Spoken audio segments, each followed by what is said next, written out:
Hey Node.js developers, welcome back to another live stream. Today we are going to continue working on the language learning application that would allow users to learn a specific language. I'm building this because I personally am learning Spanish with Duolingo for more than 3 years and I find it not very effective. So I know there is a lot of other people that are also learning a language and are looking for better solutions. And I'm doing this part of Not Just Hack. So if you don't know, Not Just Hack is our event that we are running. Currently, it's for mobile developers and it's happening from December 1st all the way to December 31st. All you have to do to participate is build an application, launch it to the market, submit your entry by 31st December, and have a chance to win amazing prizes. More information about the hackathon you can find at notjusthack.com. And while you're there, make sure to sign up to receive important information. My plan during this period, during this December, is to build 4 applications in 4 weeks and stream this daily with here on YouTube. We already have 1 application published. Now I'm building the second application, and today is actually the last day for my second application. And the goal is going to be to wrap it up and prepare it for deployment. If you want to follow me on this journey and see the whole process from idea all the way to market, make sure to subscribe to our channel and to be notified. And before we get started, I just want to remind you that previous weeks we launched the React Native Mastery, the biggest React Native and Expo course that will teach you the tech stack behind the top applications out there, such the tech stack which includes React Native, Expo Router, TypeScript, Zeus and Tanstack Query, reanimated gesture handler, and a lot more tech that you need to build scalable mobile applications. Everything is structured in 7 different projects, so you're gonna learn by building. And if you want to learn more, make sure to go to notjust.dev/React Native Mastery. Now back to the hackathon. Let's see what is going to be our plan for today. Hello Rogelio, hello Dark Dragon, hello everyone else who is joining us live. How are you doing guys today? So here is our application and we have it working. We have our AI language learning application working. As you can see, I'm here to help you learn Spanish. If there is something specific you want to practice or learn, just let me know. Let's practice something.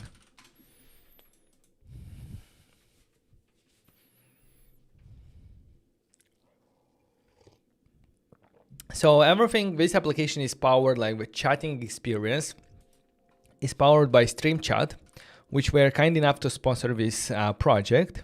And with Stream, you can build really powerful chat and experience and also video and audio calling experience. So if you're building something related to chat or something related to video, such as video calling or video streaming, then definitely check out Stream, because without them, it would take so much time to implement all of these features.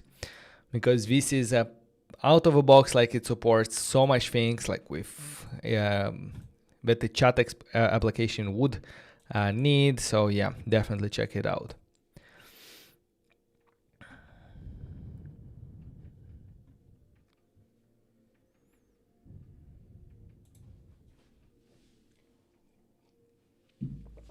Okay, so behind the scenes we also integrated an AI agent and we did this in the previous video, and this AI agent was also provided by Stream in a tutorial, and I took inspiration from there. And what it's doing is it's using, for example, OpenAI or Anthropic, it depends on which one you want. And I gave here some instructions, such as you are a language learning assistant. Your goal is to help the user learn a language.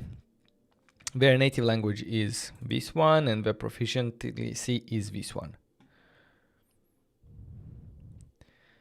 Okay.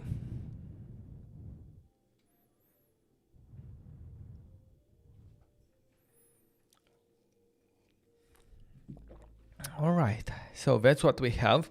And as I was saying, my goal is to actually publish these applications So today I'm going to first look for some of the things that I want to fix, and after that start preparing the application for submission.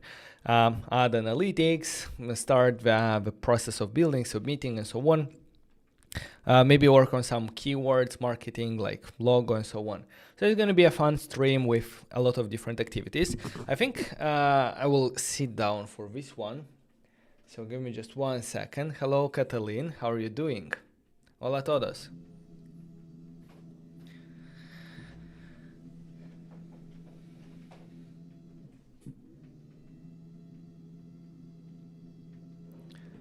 And here we are. I'm gonna also have to think like how to deploy the agent and so on.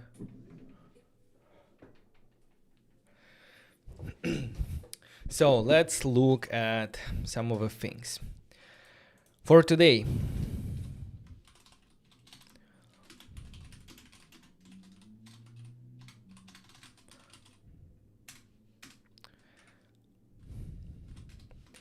Fix and polish small issues and make the app ready for use. Then I think I'm going to, come on, what's happening here?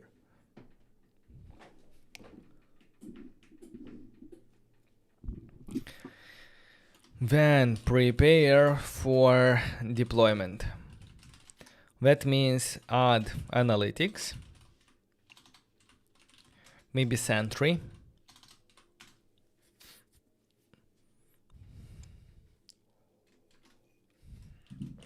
deploy. I need to deploy the AI agent. I need to deploy the AI agent, which, yeah, is running these agents. I need to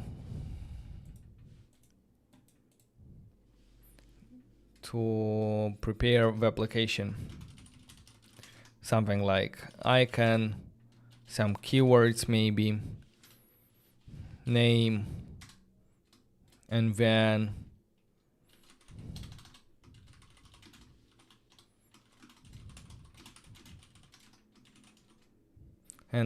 we should build and deploy the application with EAS. So there is a lot of work to do today, and I think we should get started. Fix and polish some small issues and make app ready for use. Where are we gonna start from?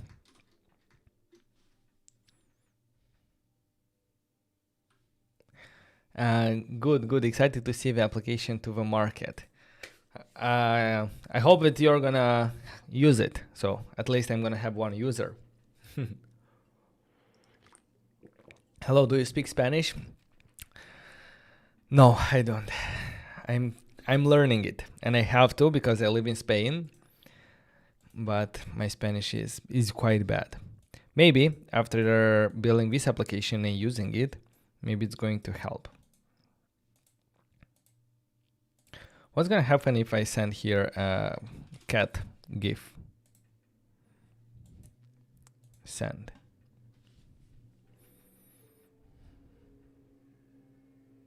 The AI is not even thinking. What if?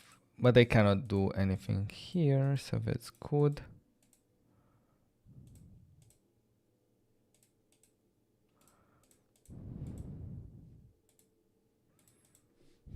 Okay.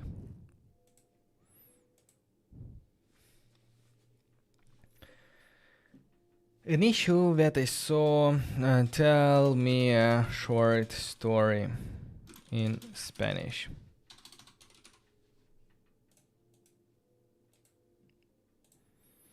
The problem was that initially there was a duplicated string. You see, Claro aquí tiene una, and then Claro aquí tiene una. And I'm wondering where is this problem coming from? Can you add a second person and the AI in the same chat? Yeah, I could add multiple people in the same chat room and AI as well. What would be the use case? Like to have two people talking with each other and the AI to be also there to give advice or stuff like that, maybe. But I'm going to try to keep it super simple for now, just to be able to release something. And the super simple thing is just being able to chat with AI.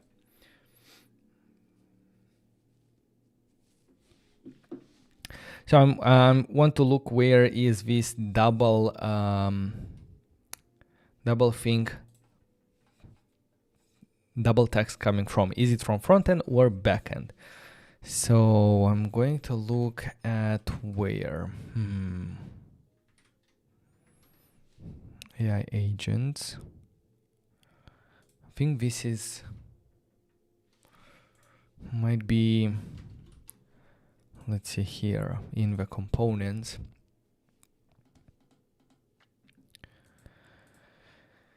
In the components, no, this is the front end. I will look at the backend. Response handler.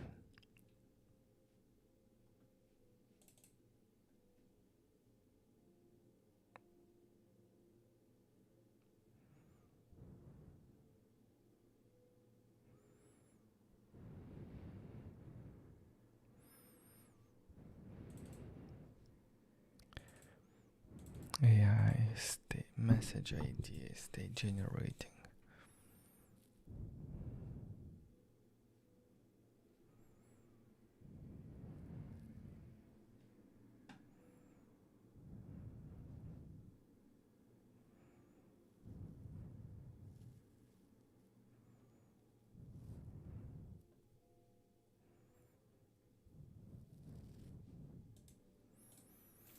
Yeah, I'm not entirely sure like how this works here on the backend, but it's streaming data to front end.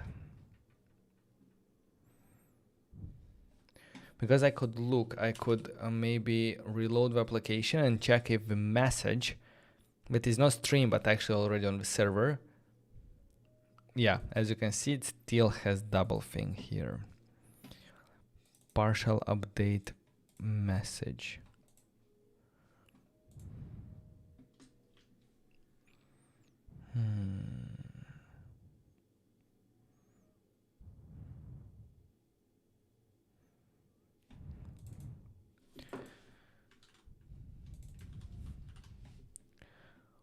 Where do they create the message?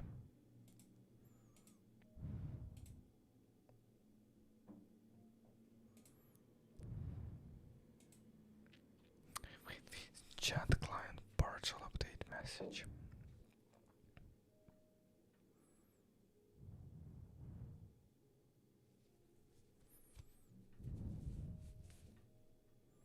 And why are we looking at the Anthropic? I should look here.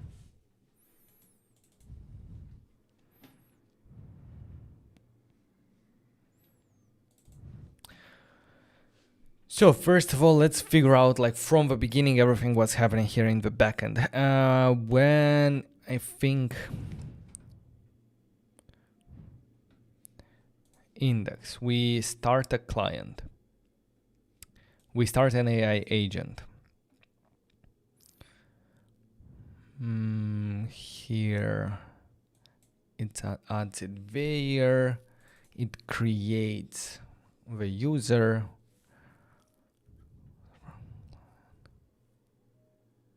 It adds him as a member and then starts watching this channel.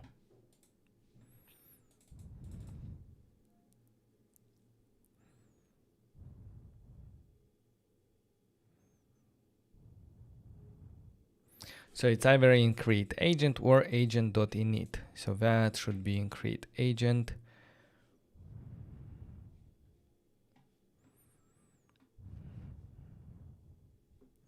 And then it does this. Channel watch. It gives the channel to the agent, either OpenAI or there. Here in the agent, in the init, we say what? It creates this assistant.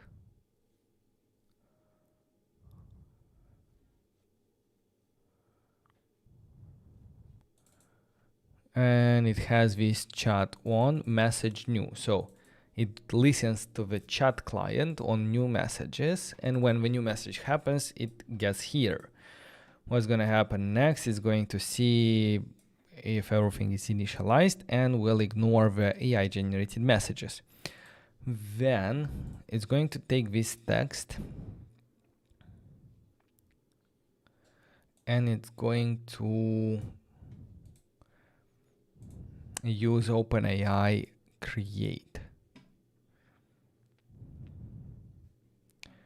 It starts by sending a message with an empty string. So if I do here empty string, the message will start with this.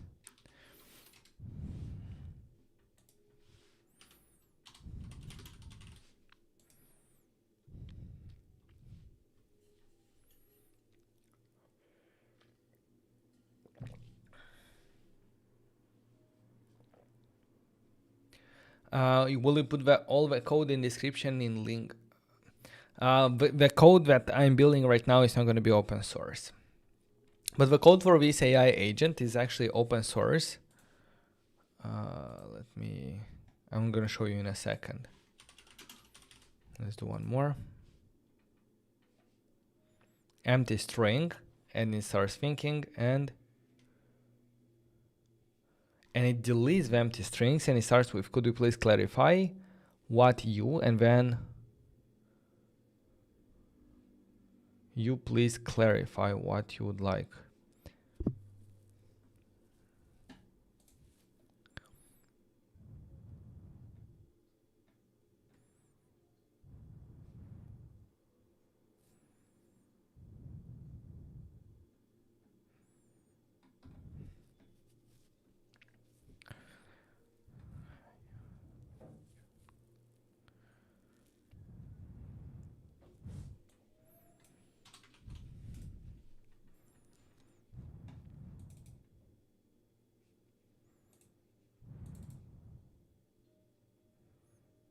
Run this OpenAI threads run stream. It will take the thread ID,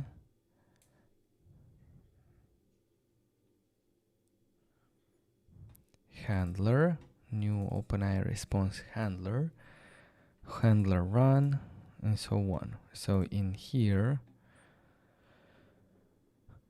it creates the handler, and in the run, it's going to receive this event, system stream handle event.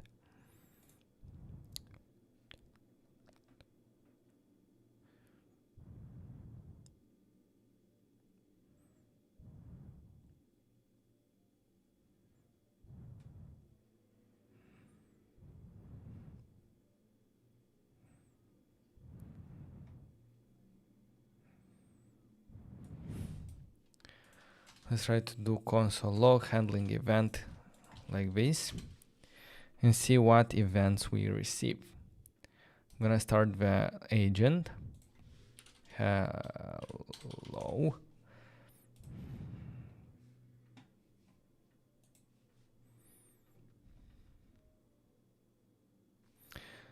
So we're gonna look for all of these events and see, are we duplicated or are we handling it differently? So there is an event created, queued, in progress, step created, in progress.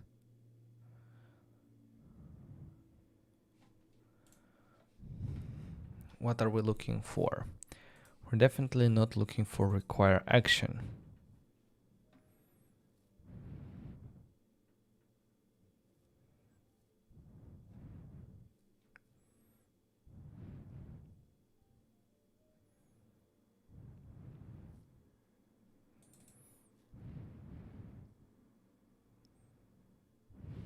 Thread message delta.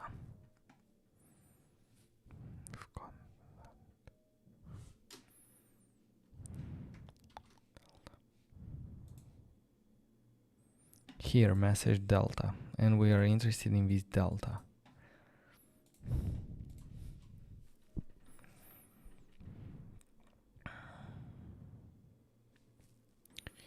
Message text.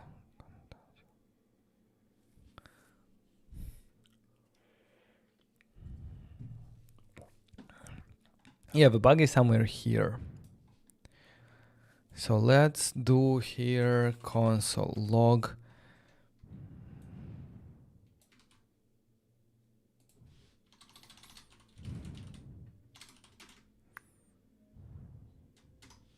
Like this.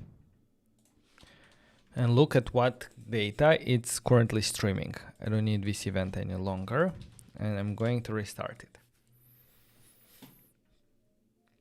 Let's go ahead and start AI and say hello again.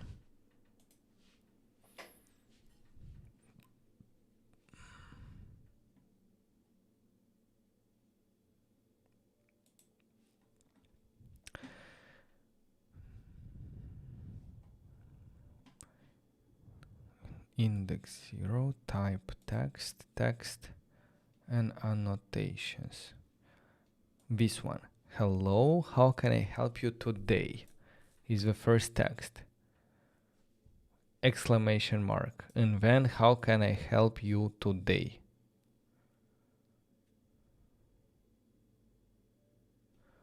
What's this exclamation mark?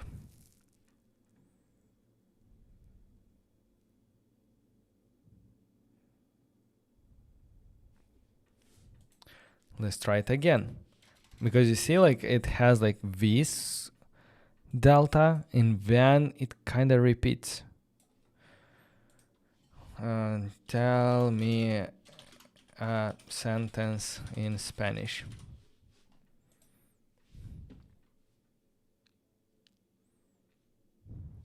So sure, here is a sentence in Spanish, exclamation mark, here is a sentence in Spanish.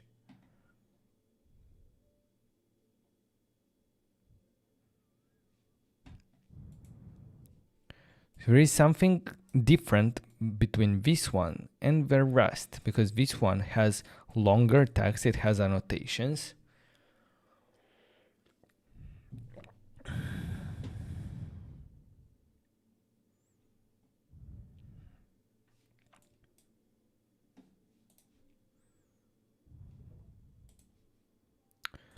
And what is the logic here? Let's see if thread message delta content, if content or content type is not text, return this message text,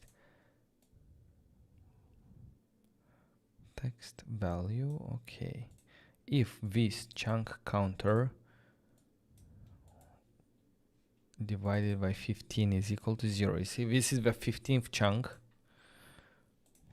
or chunk counter is less than 8, and this is divisible by 0,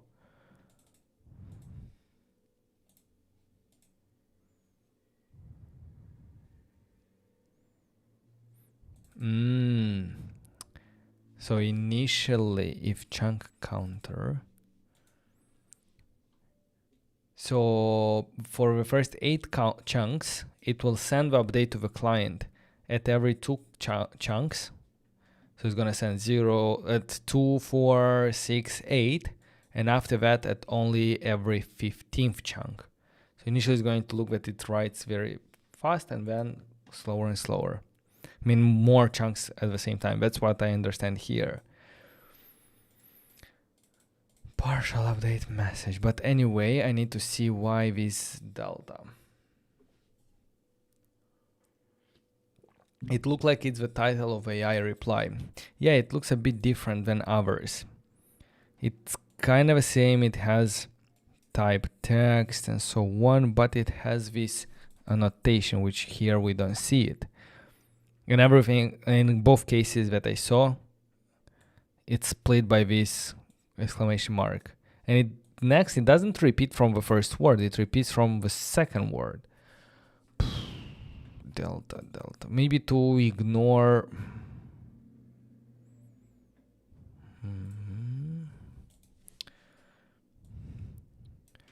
where do I look even in this documentation? This is what? OpenAI threads.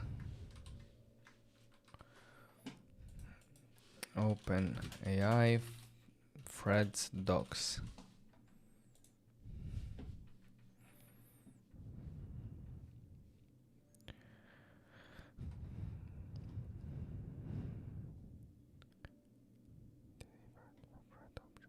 Messages. Create a message.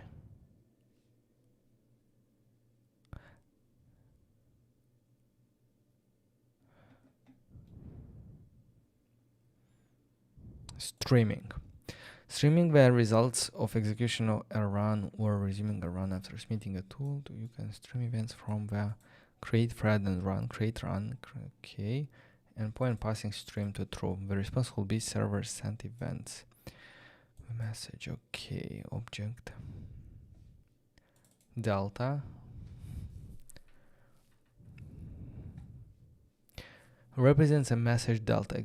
Any change fields on a message during streaming.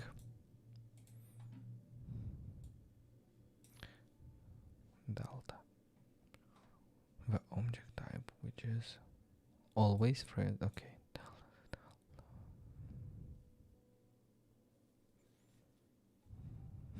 So we're looking thread messages delta. That's what we are working with, right? Thread message delta.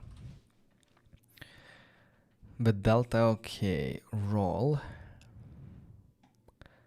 Content. The content of a message in array of text and or images.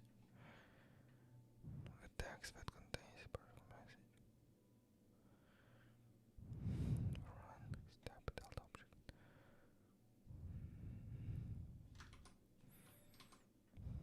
Thread message delta.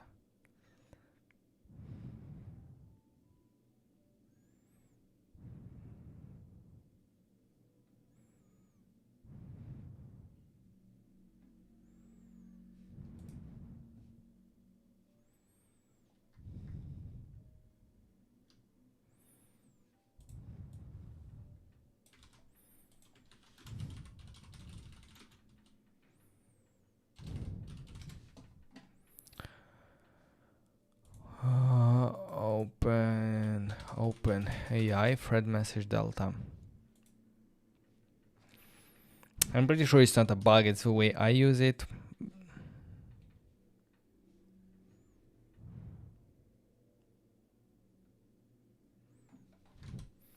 Anyone has experience with this?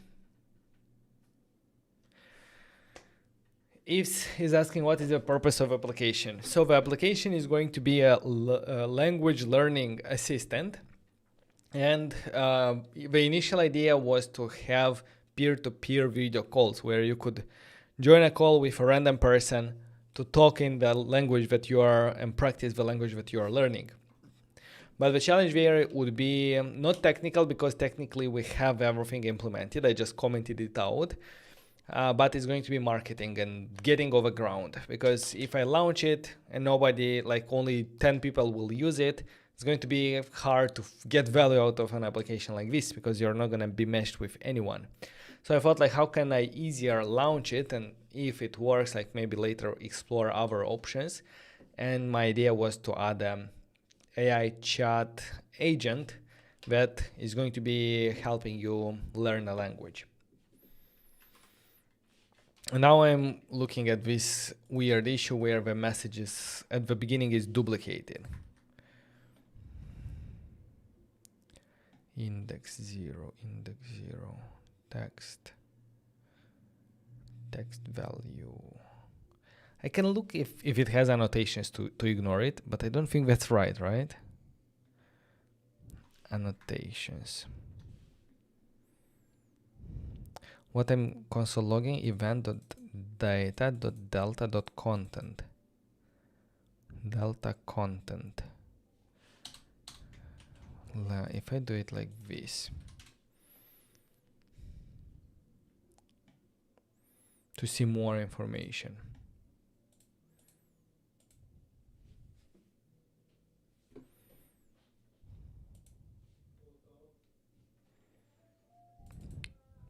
Oh, it just has content object and that's it.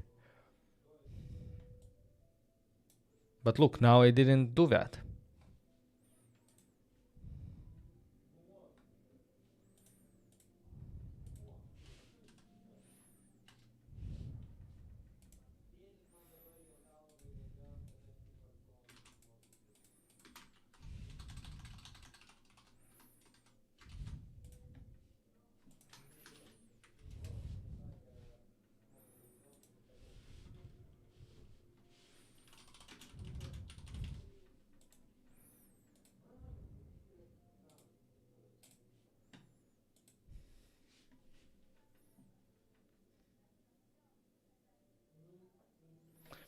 Membot from Memrise. I'll add it here to my list. I don't know about that.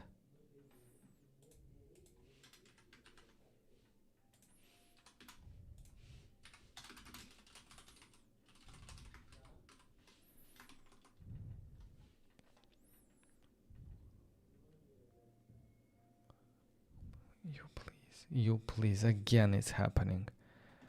Undefined, so overall is undefined for all of them. Type text. Like if I ignore this one, I need just the first word from here.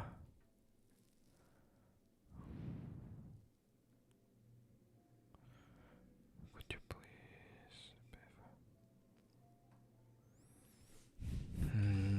Why is that happening?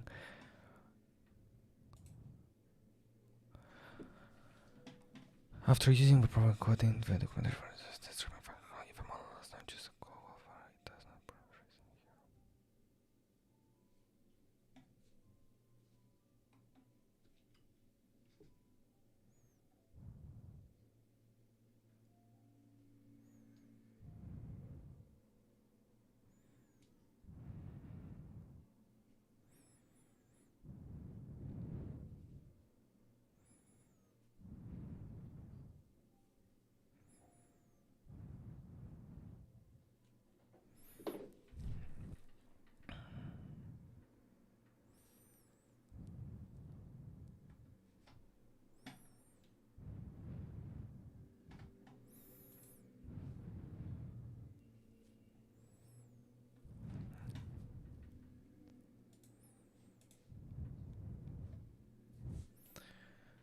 OpenAI thread message streaming duplicated text.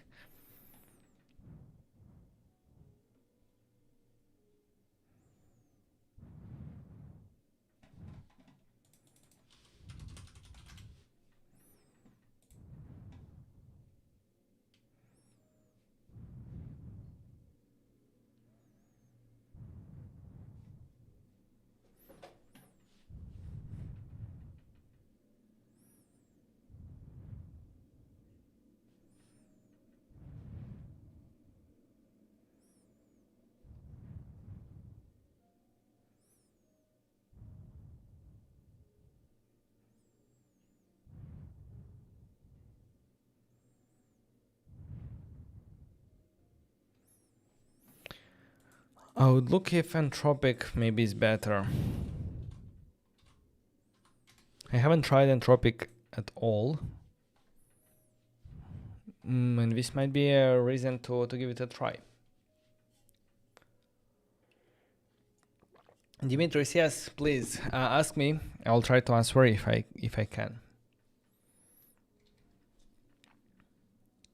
I was doing something like this for my personal usage because I finished my Spanish lessons on Duolingo. You can finish the Duolingo.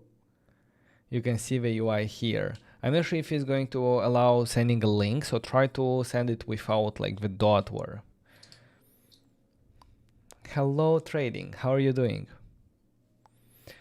Dimitris is building a cross-platform social media app using Mern plus React Native, and I can't upload images to Cloudinary from native because upload happened in the server. Should I do that in client side? Oh, I have a tutorial on React Native with Cloudinary. And yeah, I would encourage you to upload them directly to Cloudinary. But it depends, like there are two options, like either you upload directly to Cloudinary And in that case, you don't have to upload to your own server, or you can put Cloudinary in front of your own server and let users upload to your server and Cloudinary only to serve the images and cache them. It also depends on your use case. But you can check more about that. We've done a tutorial on our channel with this.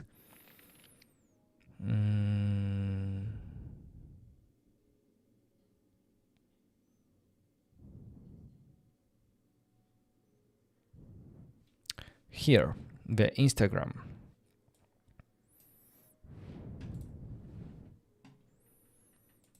So check it out.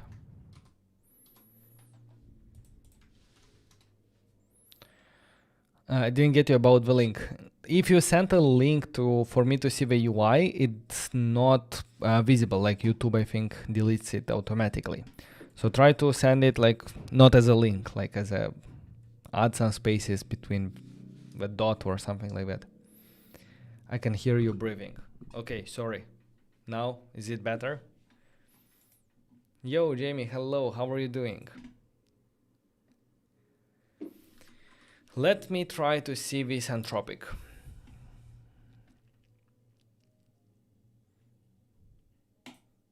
Can you easily create an account here? Start building. Let me sign up like this without sharing the screen.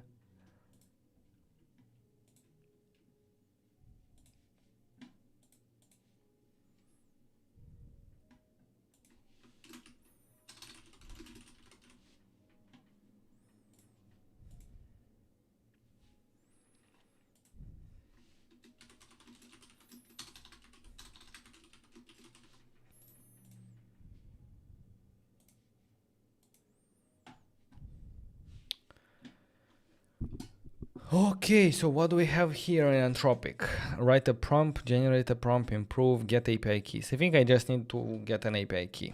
So I'm gonna press here. I'm gonna create an API key. Gonna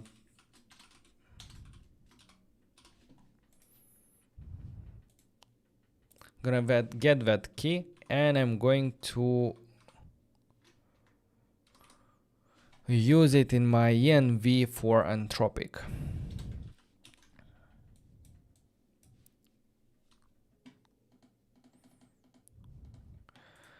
Now what I'm going to do is I'm going to go into my front end where I'm doing these requests for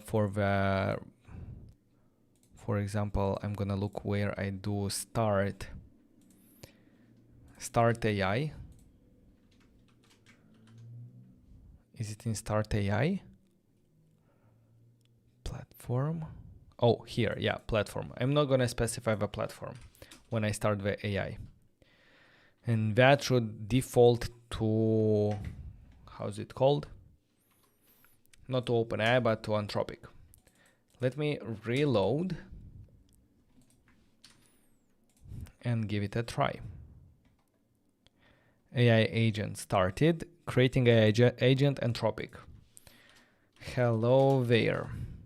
It doesn't have the instructions yet, so invalid API key. Probably have to rerun to take the new environment variables. Okay, let's start the AI agent with Anthropic. Hello there. Your credit balance is too low. Okay, I need to probably add some credits.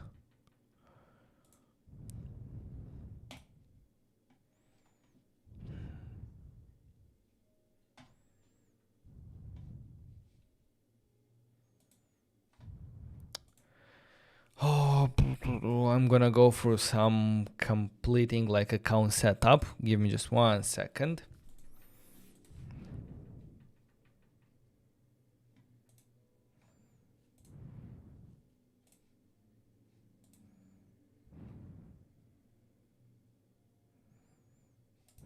Do I need to do all of this in order to activate credits?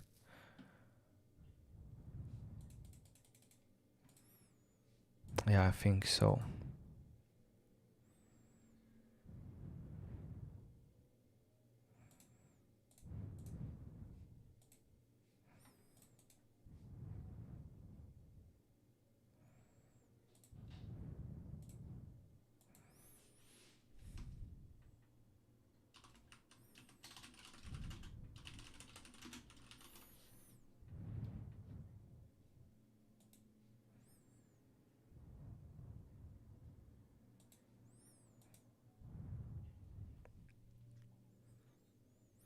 Okay, adding the billing information. Sharing the screen, good.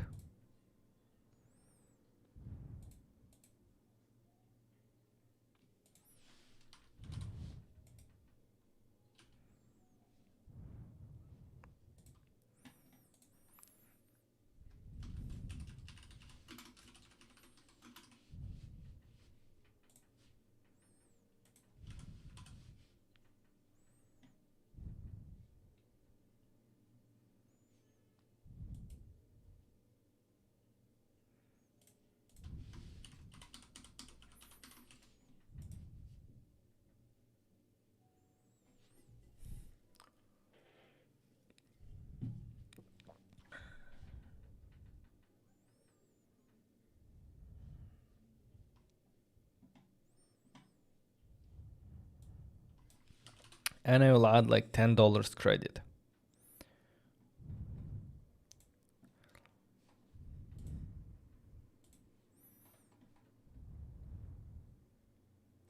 Okay, now I should have some credits on Anthropic, but they do not show up.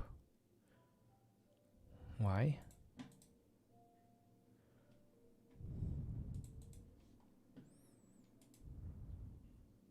Okay, now they show up. Okay, good. Let me go ahead and try again. I'm going to share the code. Let's try to start the server again and do a hello there. I need to start the AI agent. Hello there.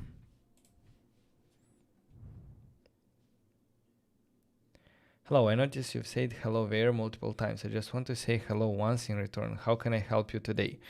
Good. I don't think this has this problem of that, but yeah, probably not. That's not the only reason I should go Anthropic. I would actually try to go ahead and explore the differences and how they perform. And first of all, I would like to go and set some instructions to Anthropic when we create it.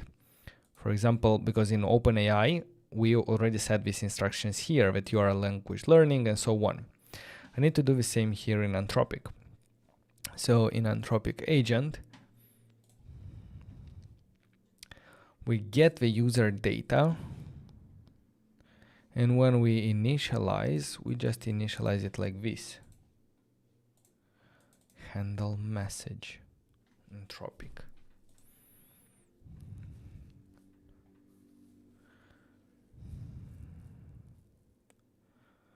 Slice.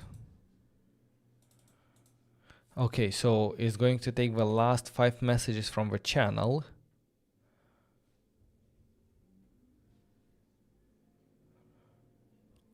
Message.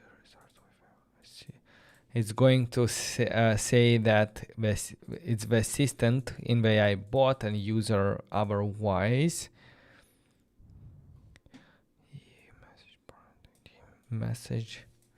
Messages dot push and the user message, right? But I want to put initially some instructions. Let me check Anthropic documentation for these instructions. Anthropic docs.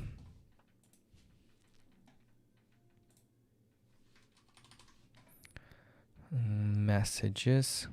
Create a message.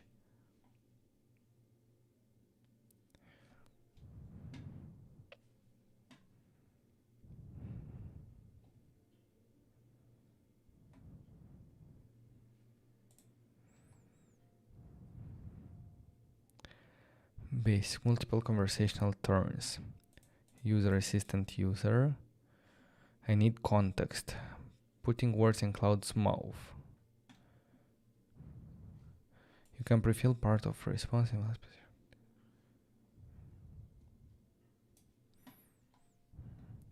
Max token 1.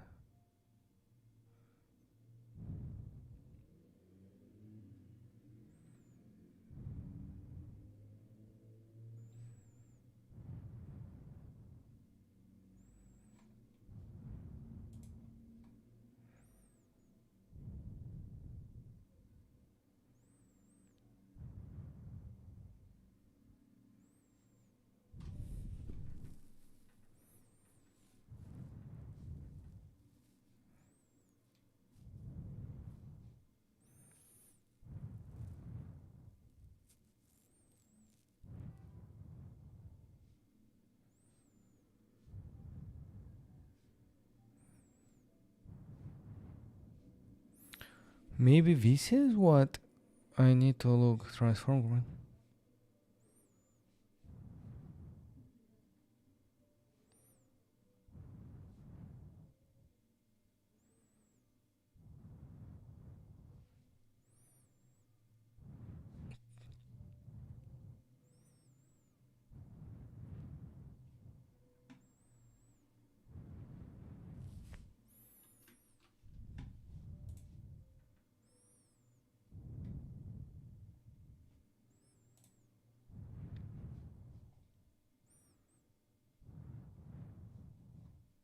System. Oh, that's what I was looking for. System. You are a highly skilled translator with...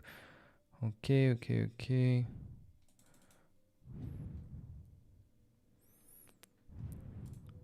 So I need to give here a system information. Where is it? When I do message create,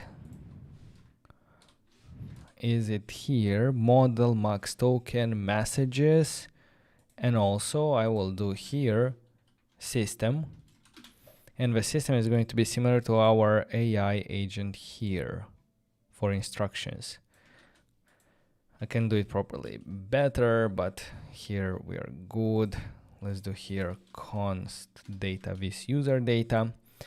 And that means that now if I stop and start, are you using LangChain? Nope.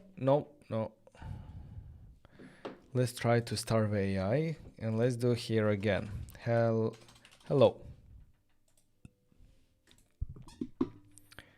Hi, I noticed that this conversation is starting a bit generically. As a language learning assistant, I'd love to help you with learning a language, but I don't have information about which language you want to learn. What your native language is, your current professional level. Could you please let me know these details so I can better assist you with language learning?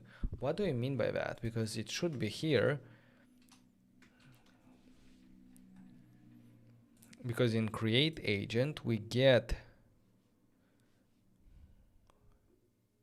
user data, and when we create the Anthropic agent, we send this user data here.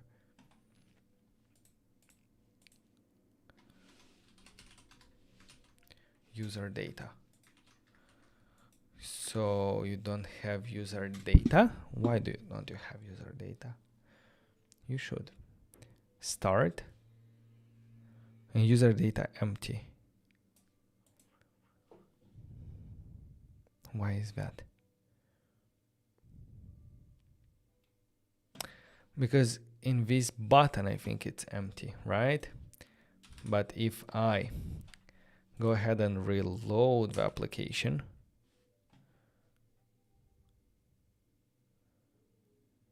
and join it, now it has username Spanish language. Okay. Hello again.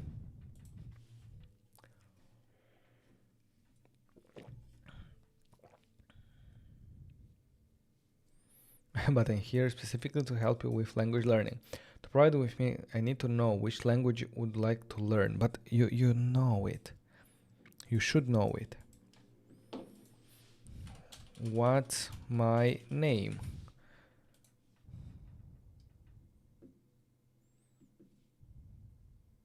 I don't know your name.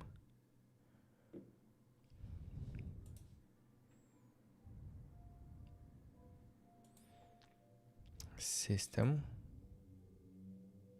So it knows that it's a language learning, but for some reason it doesn't know username.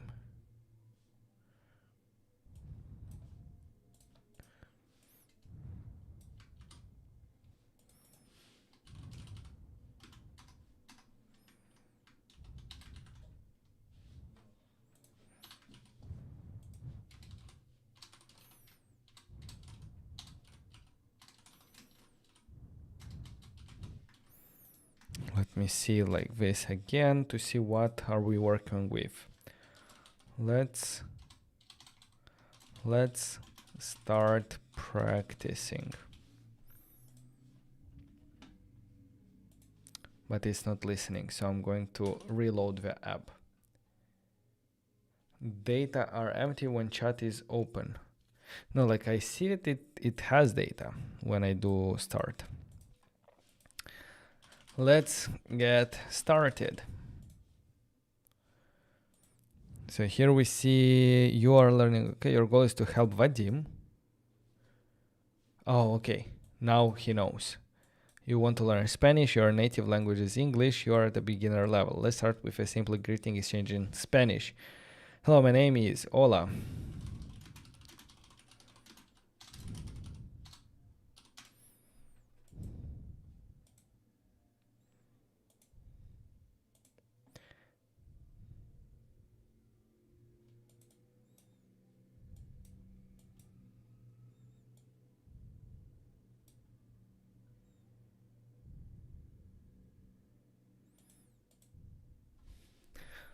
How to ask someone, ¿Cómo te llamas?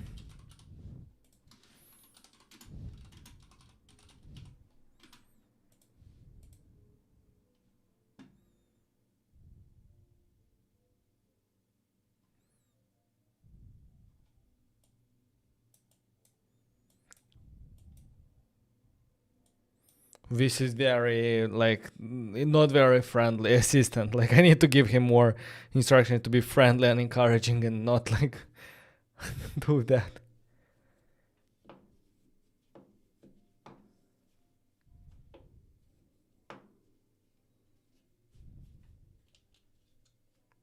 Okay, so I'm gonna have to work on actually the prompt engineering on this prompt itself, but I feel that it's working.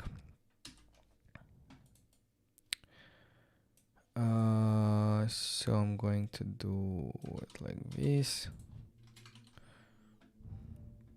Yep. Okay, and there is that bug is fixed.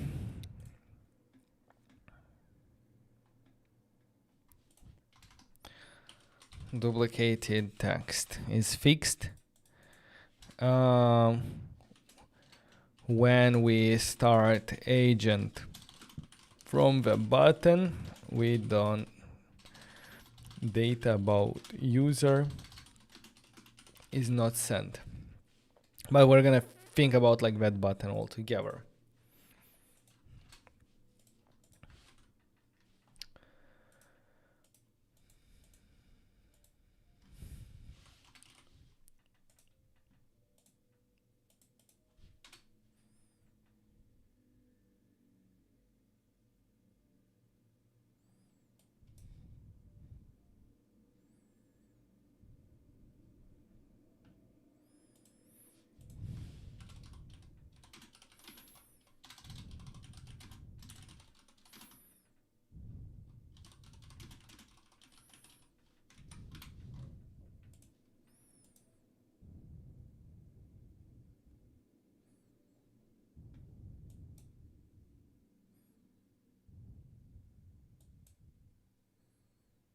Inverted question mark, I'm not gonna do it like get or wait.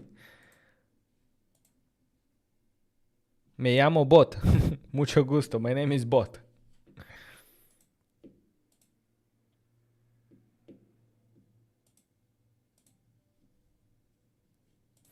Okay, something is happening. You got a typo in the beginner, role beginner. Yep. Where is that? Here, probably. When I call start AI. Beginner like this. With one like this. But I'm pretty sure the LLM understands that. Anyway, I'm gonna take a very short break to bring some water and then we continue.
Okay.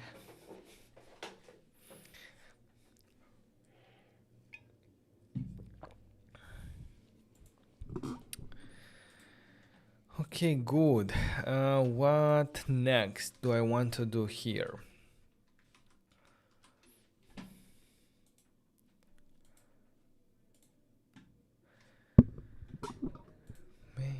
Main.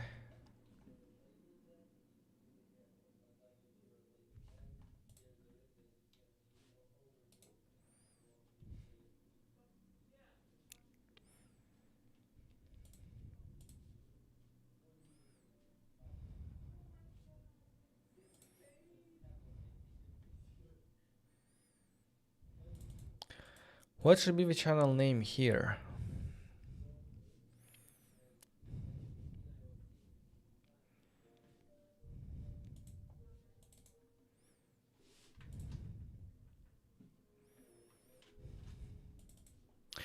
I think we need to give some personality to our chat. At least a name or something like this.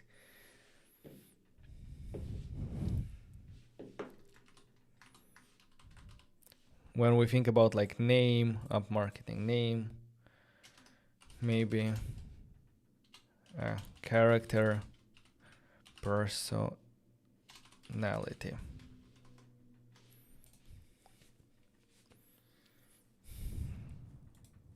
Maybe a picture to see it here as well would be nice.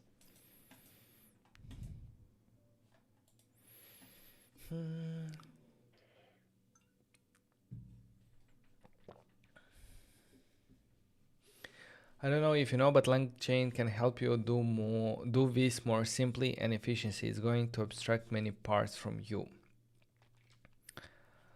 For example, what parts exactly? Maybe I need to give it a try, but thinking like what's going to be the benefit.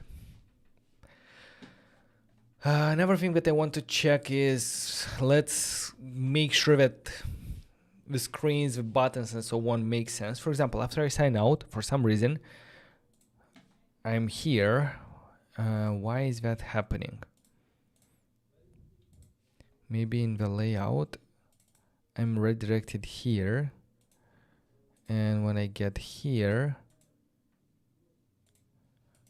is it still authenticated or what?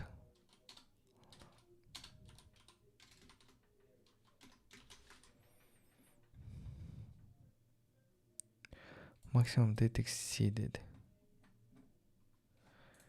It's something is happening there that's not supposed to happen. After sign out, stuck on empty screen. Okay.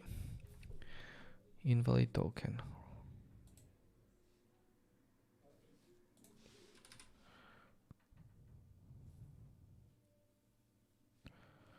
Request rate limit reached.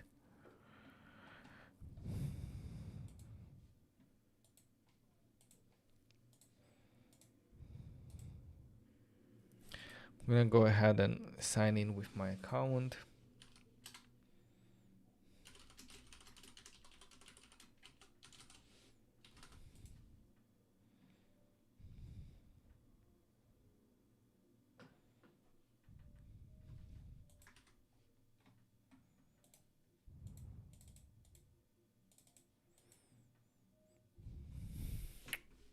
Something happened over request rate limit.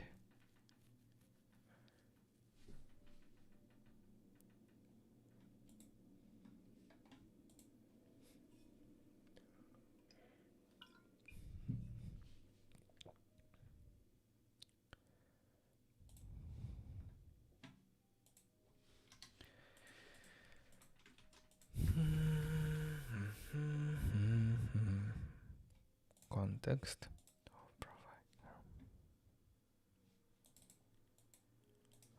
State active, start auto refresh.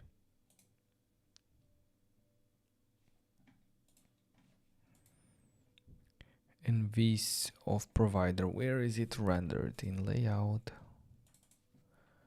Very high of provider.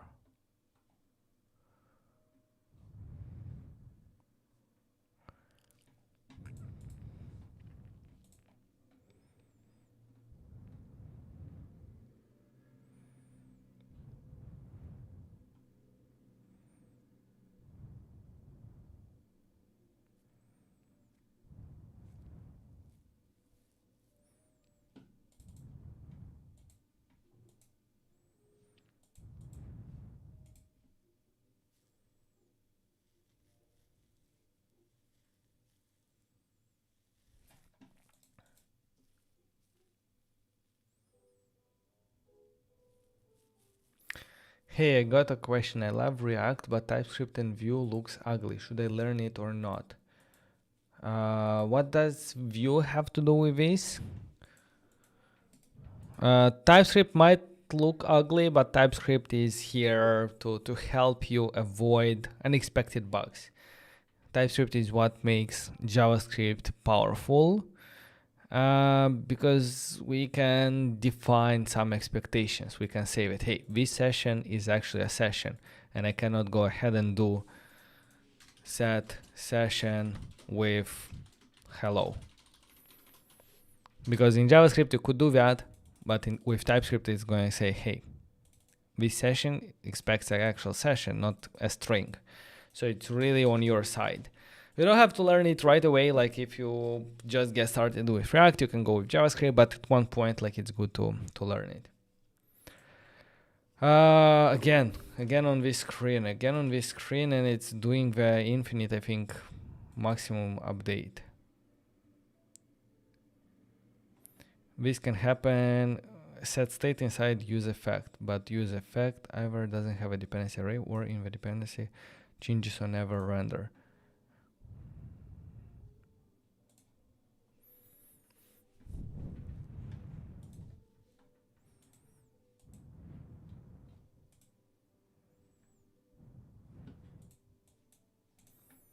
I'm feeling that it's here, console of provider.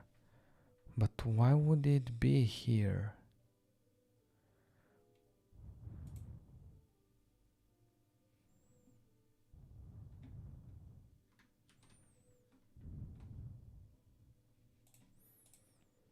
I have a wrong use effect or something like that.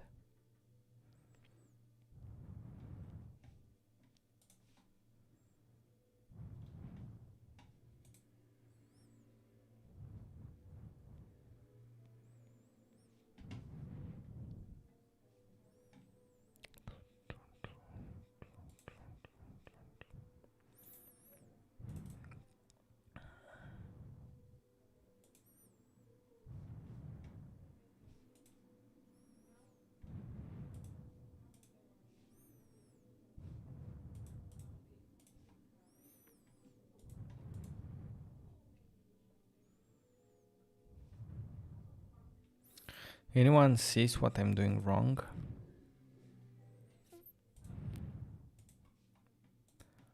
Return redirect.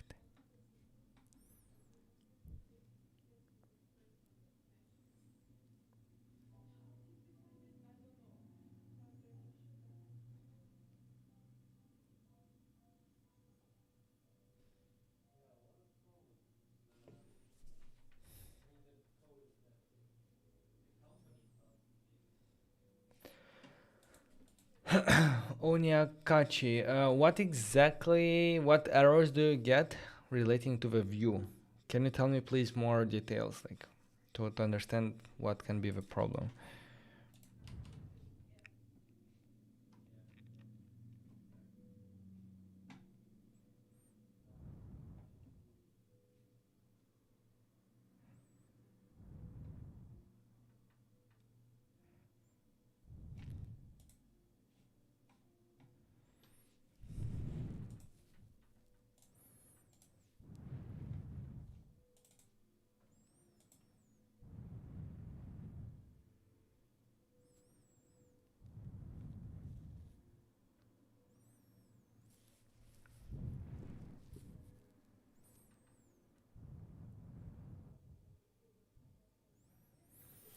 Should I just...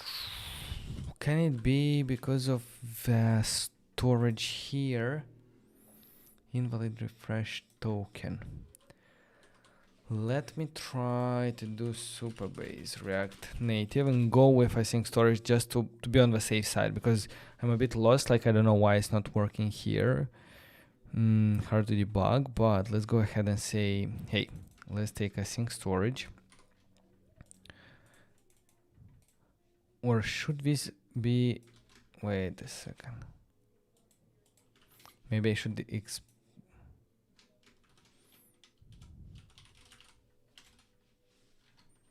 no, it should be like this. Anyway, let me go back to here and say I'm going to use a sync storage as per documentation.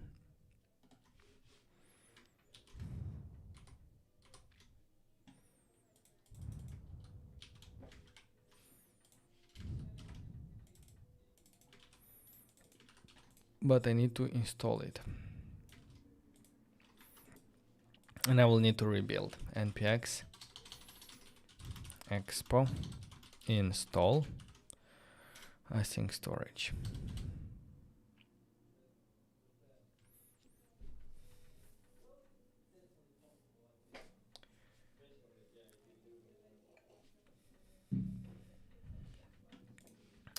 Now let's do npm npx expo pre-build to update that projects.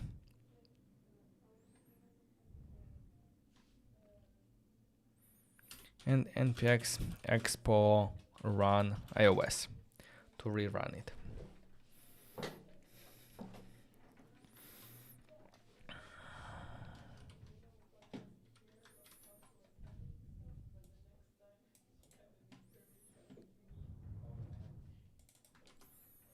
I change it to async storage. Should be the same, like true, true, false, true, true, false. Okay.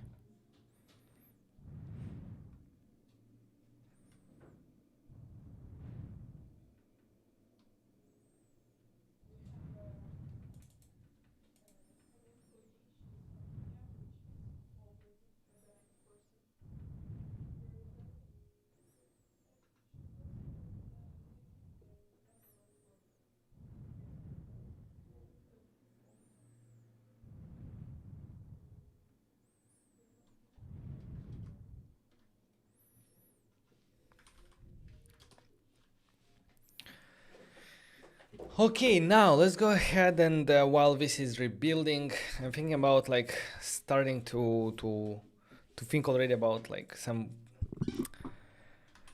like I need to change some colors here for my thing, like buttons and so on. So I need some personality. Let's see what ChatGPT can help us with.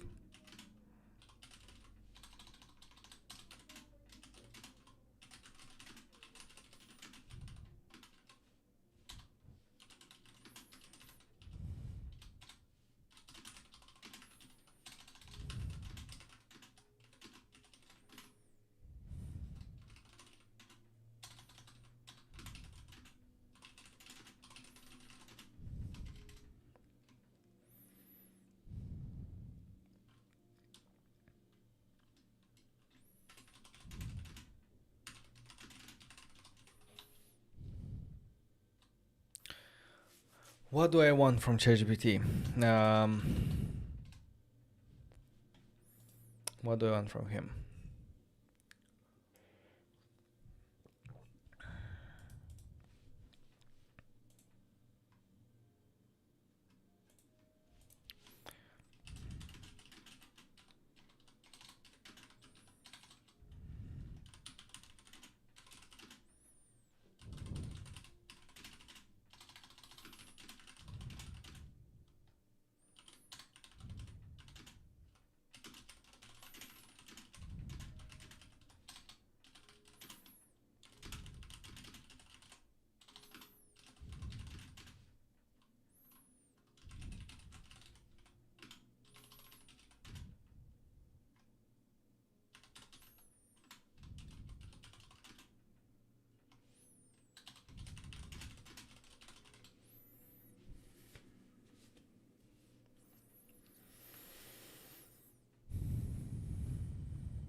Lingo chat.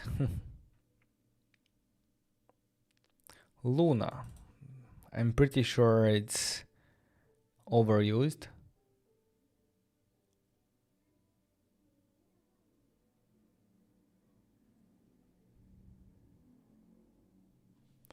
What's this color?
Oh, but I'm actually using Tailwind. Can you give me the closest Tailwind colors to these ones?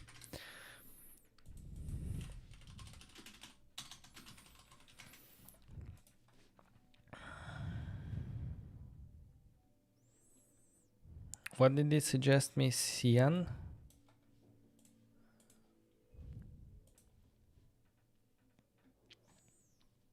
Cyan 400?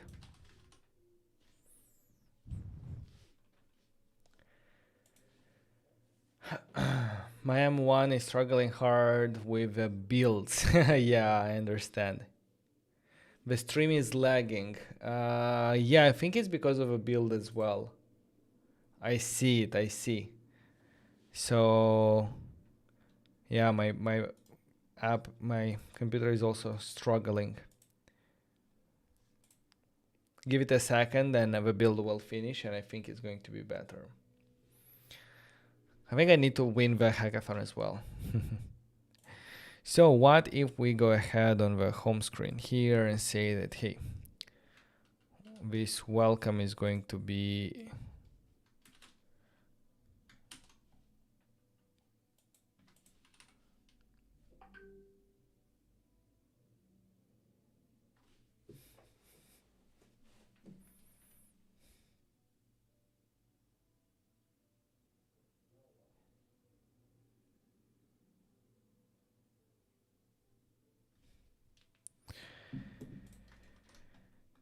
oh, still compiling, still compiling.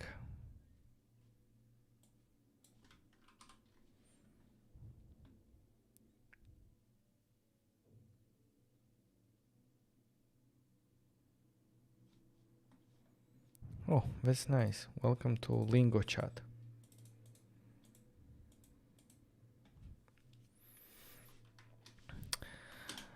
I will also need to think about keywords now. So a lot of everything all over the place, because for character and like some button colors, I need like to know about the branding. For branding, I need to know about the name. The name, I need to know like the AI keywords that we're gonna do. So it's hard. Like here I have language learning and some of the keywords. Like what I found so far, like everything is super hard to rank for. Maybe AI English is like 16, 64, but it's again like super hard to do anything here. So I'm gonna have to think about like what would people search. Act as an ASO expert and let's find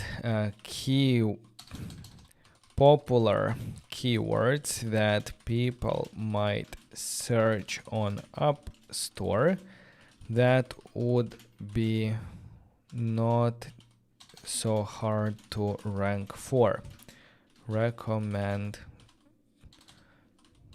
10 of these keywords. Let's see what ChatGPT kind of knows about this. Language practice app, AI language tutor. So I'm gonna go ahead and try some of them in the Astro application to see if I can find some keywords here. Language practice app.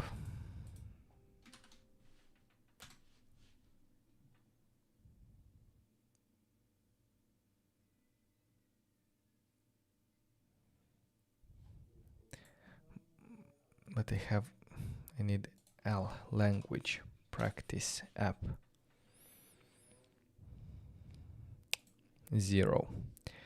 AI language tutor.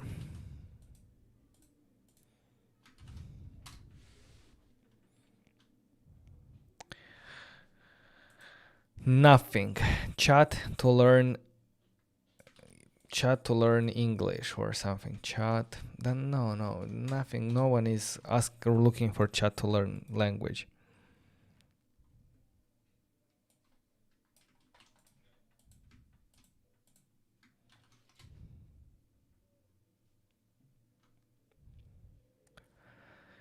Nothing. Practice speaking AI language exchange.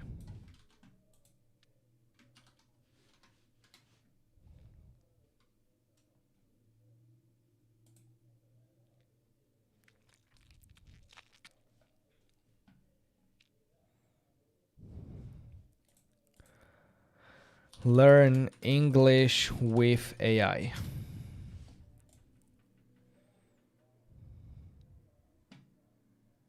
Where is it? Learn English with AI 5. Cannot find the keyword.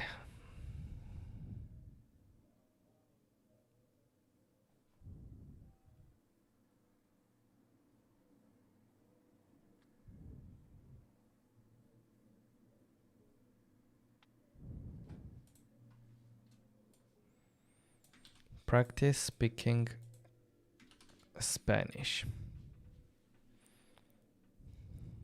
Nothing. What do you think would be some keywords?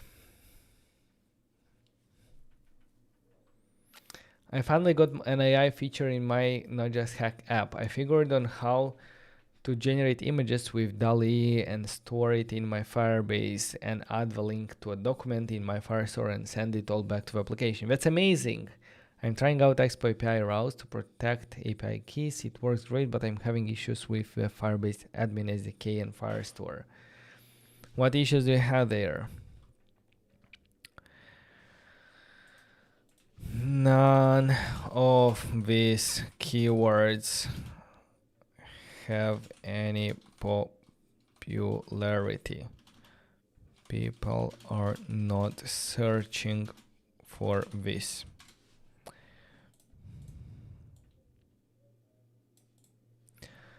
So people are searching for Duolingo, that's what I can tell you. Language learning, also 54. Learn Spanish, good. Learn English.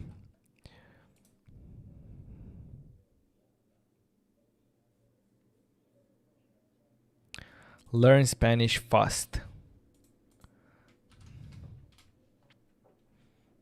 I have learned Spanish, but learn Spanish fast, 0. Language learning app.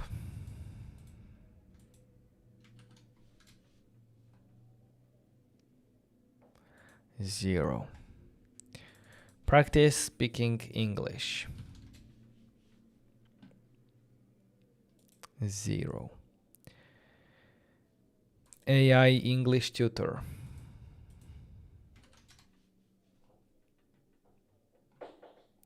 Oh, AI English tutor 2182. A bit better, very some popularity, but still competitiveness crazy. But if we look AI English tutor and AI English, something is shaping up. Because this one is a little bit easier, AI English to rank for. And if I look here, none of them have this. Ask English AI homework helper, Chat AI, Elsa Speak English learning.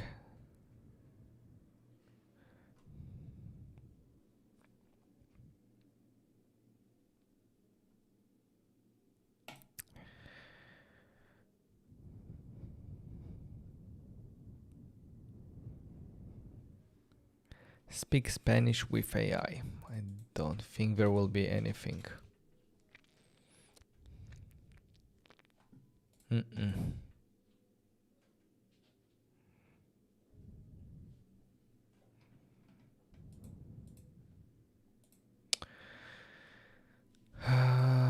Only AI English tutor.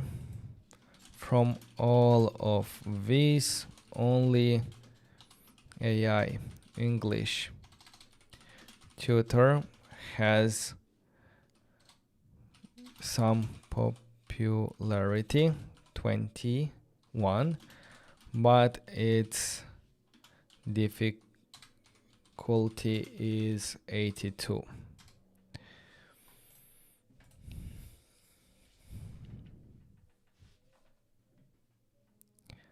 Learn English, combine AI, learn English with AI.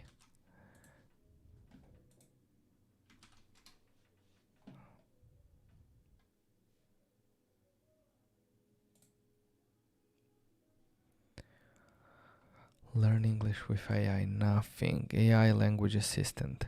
Can I export here? Export keywords. Let's do that in downloads. and give it as a input to ChatGPT and say like to work with it. So I have it here. Let's open it with text edit.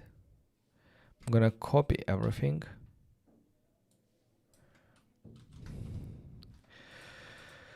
Here is the current data about the keywords I researched.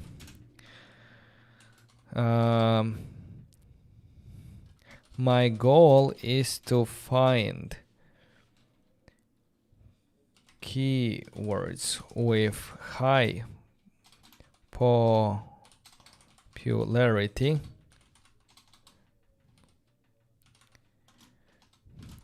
minimum 20 and low difficulty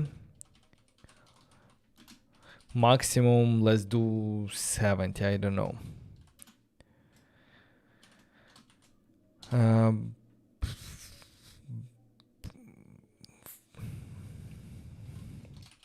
Based on the current data, recommend other keywords that can work. Will it understand this CSV file?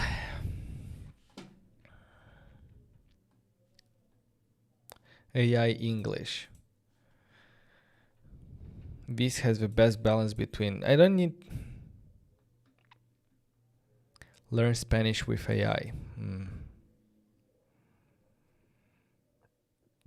English tutor AI.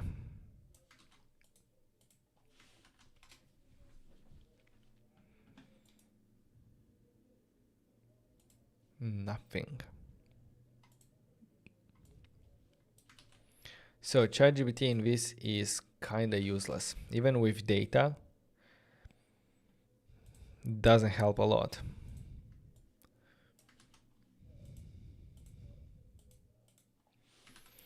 So we are in a kind of an interesting market, a market dominated by some players like Duolingo, Babel, and so on.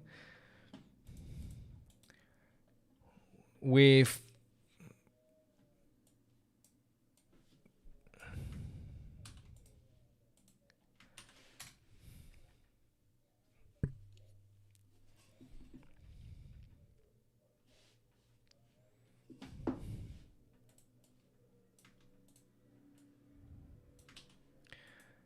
nothing.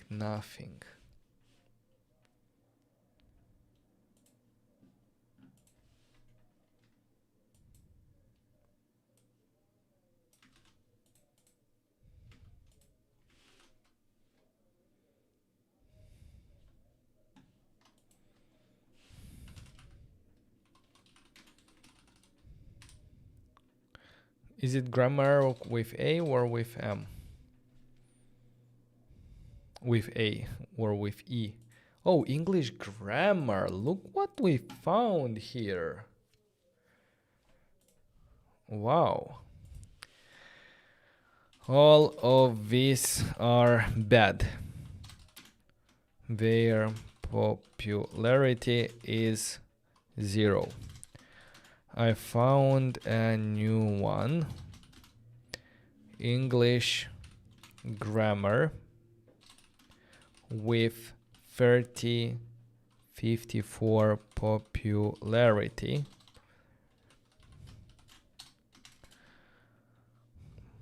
Brainstorm more keywords like this.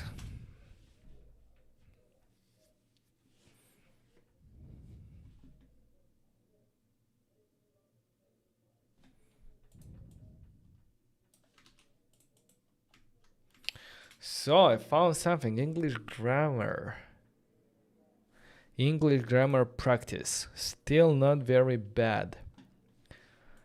What if I do Spanish grammar?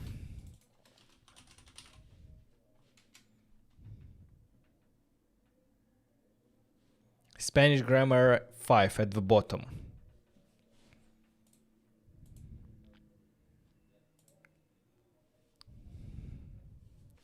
Learn English grammar. So for some reason, when it comes to grammar, it's more for English, not Spanish. Learn English grammar, 2197. This one is bad.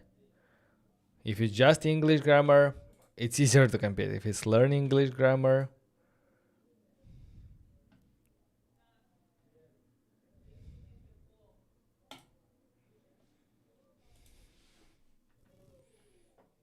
language lessons. Duolingo has these language lessons.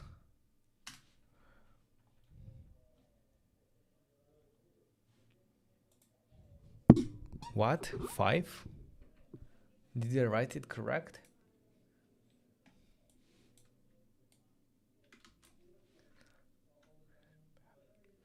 Duolingo has learn languages, math, and music.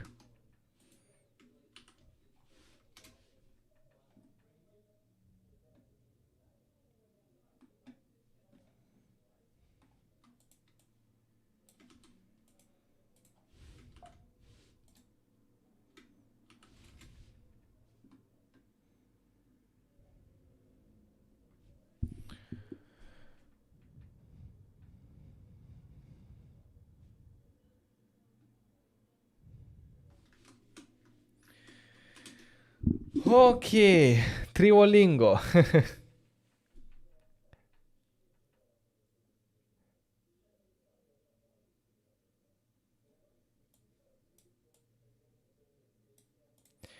Vladimir is asking if you submit the application in December and update the application also in December again. Is that okay? Yes, you can update it until the end of December.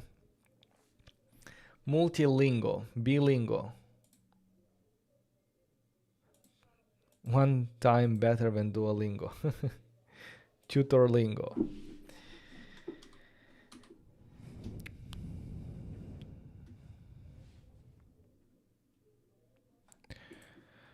Out of all of the keywords, only this one is kind of possible to do something around it. English grammar. Learn English grammar. It's already hard to compete for some reason, but I would do learn English grammar with AI. That's English with AI. And then language lessons. Yeah, I would do something like this. Let's try. Let's do here. So let's select English grammar 30. 50 or 30, 54.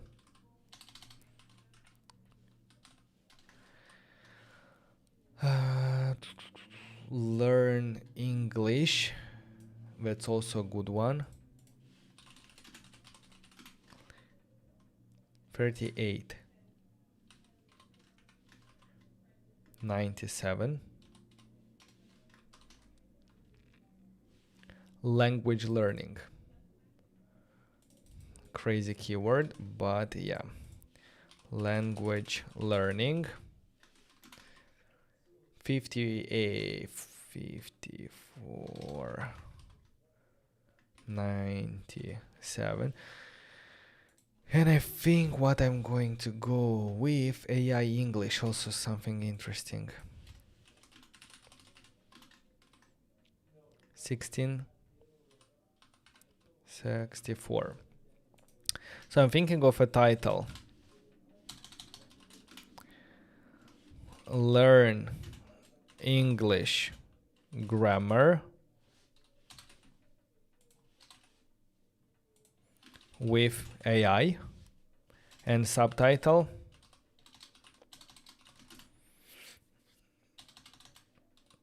I need to learn how to write actually.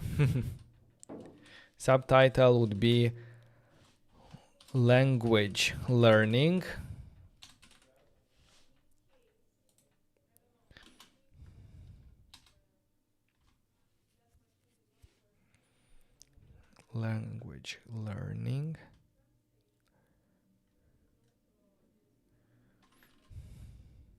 maybe something more. I'm gonna see like how it's going to work, but something like this.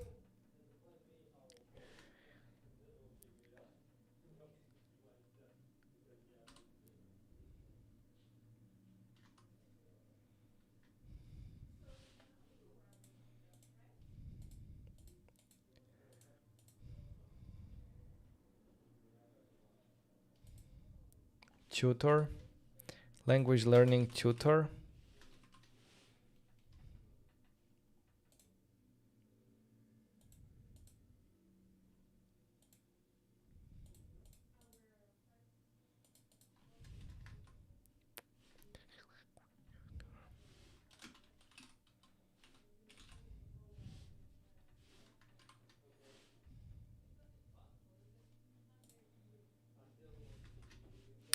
So yeah, something like that.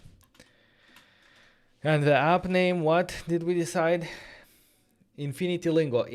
Like as you can see, I'm not going hard on branding, like having like a catchy name and so on. I'm going with keywords. So even if I add a name, I want something super short. And that Luna that was suggested by ChatGPT is like in the good direction. Maybe I don't like it, but it's like 4 letters. I can go with something like this, like something. And I saw something bilingual.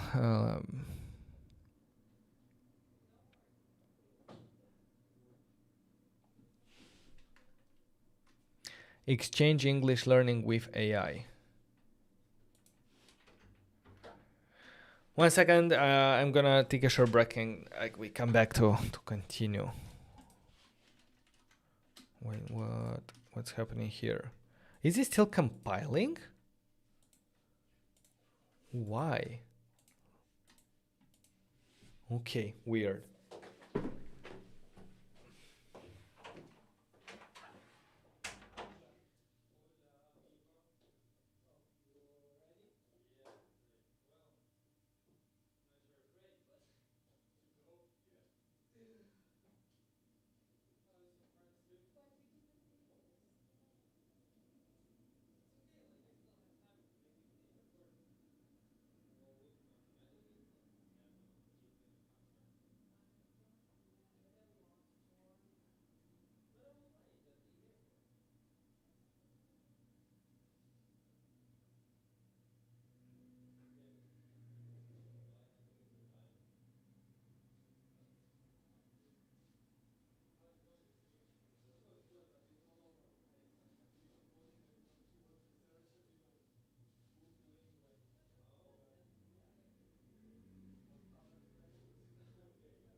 Hoppa, hello.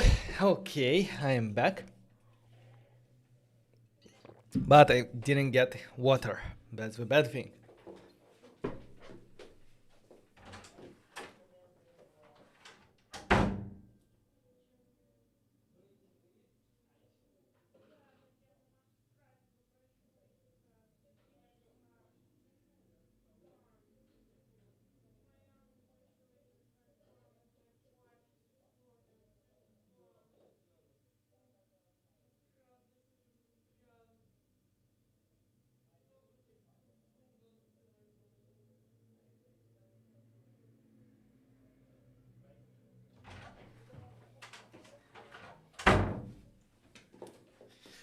Amigos, while grabbing water, I think I have an idea for the app name.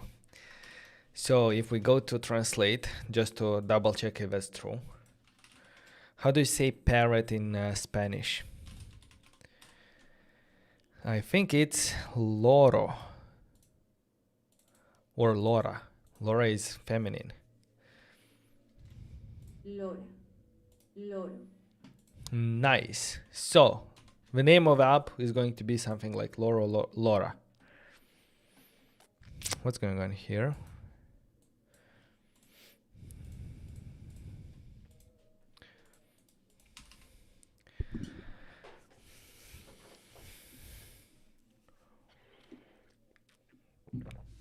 So maybe here the title is going Learn English Grammar with AI, Laura or Loro.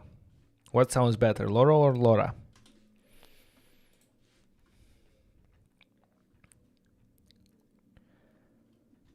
Laura. Loro. Maybe Laura.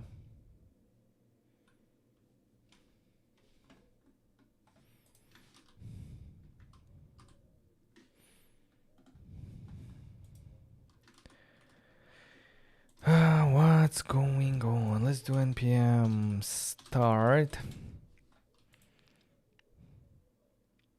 Habla.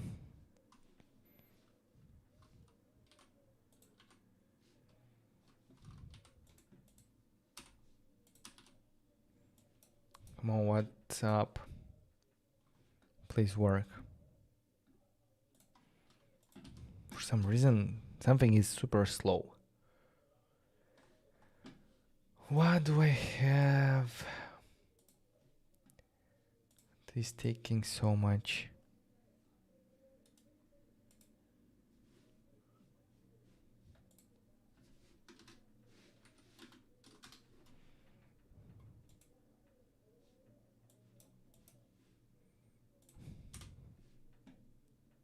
Larissa, yes.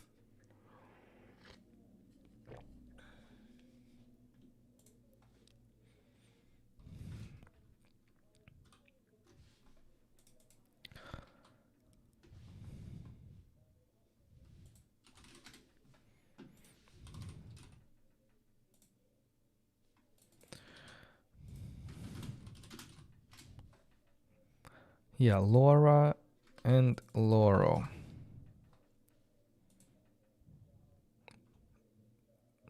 Laura. Loro. Okay. Loro, more like a parrot.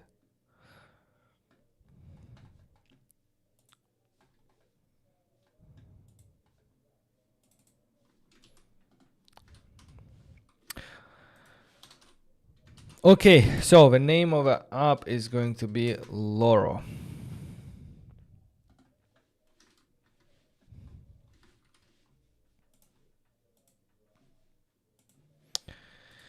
Okay, here are some updates. Name of the app, Loro. Parrot in Spanish. Hopefully he knows. App Store title.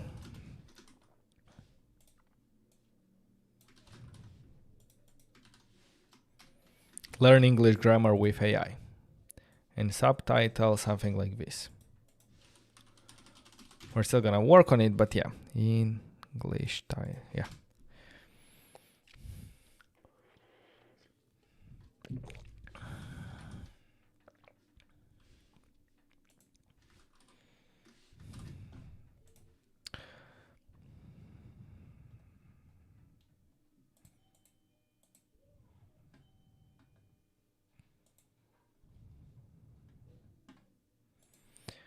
No, I like help with maybe the icon, to start working on the icon.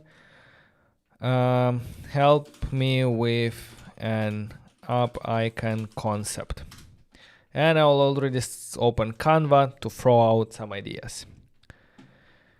I'll create a blank canvas. Maybe I'm going to duplicate the one from our previous application because it has like some.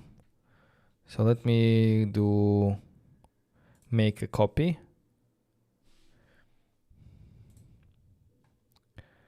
Let's open it up here in Canva, and it's going to be named Loro icon. So I'm gonna just go here in the elements and find something like Loro or parrot. In maybe not graphics, maybe graphics. Very similar to Duolingo. I don't say no, but let's figure it out. Maybe something like this in just the head. I like this one. So let's add it here.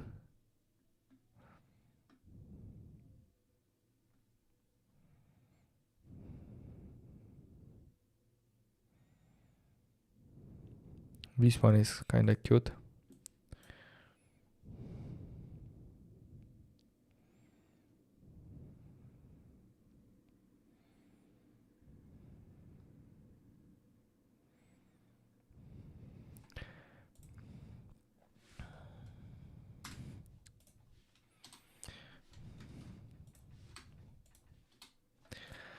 Look, I think I will start with something like this.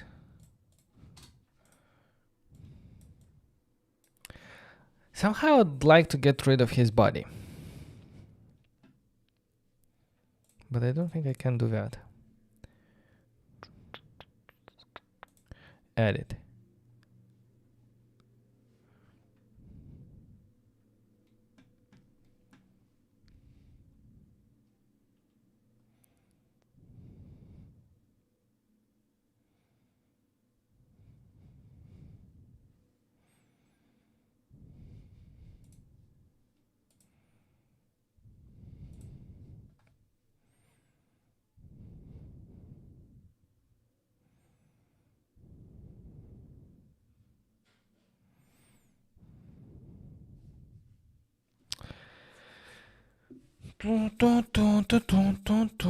Parrot icon.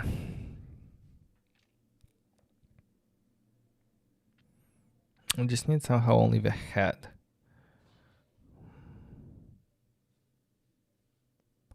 Without lots of details.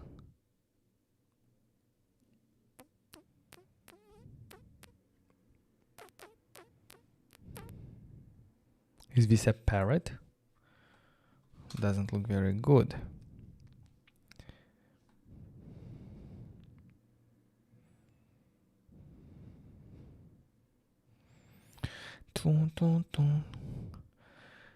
So, what do we have here?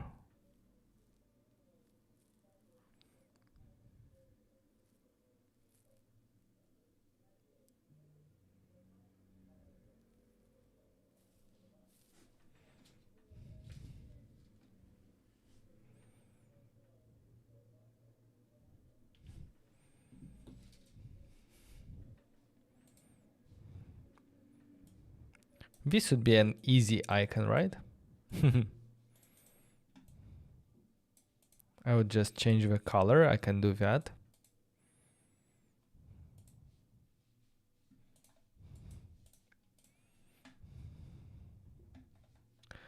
So let me do a duplicate page. Because I would like to keep this, like I kind of like this playful idea, but I don't know how to just keep a circle out of it. Maybe I know. Maybe I will do in the elements. I will do here frames. I'll find a circle.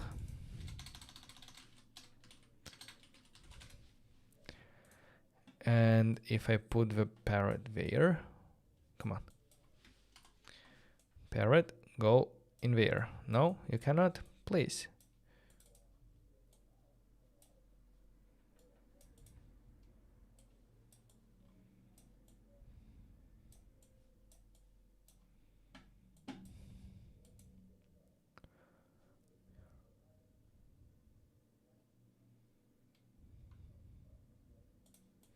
Why I cannot add it to the frame?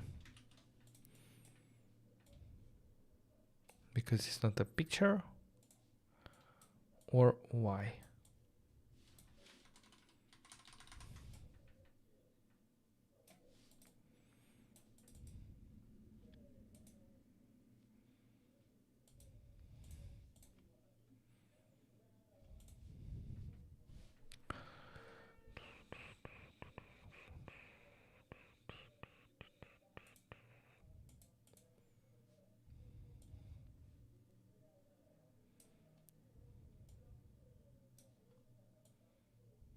Or even like this, it's gonna work.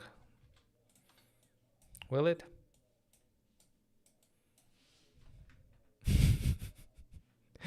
Something is wrong with it, but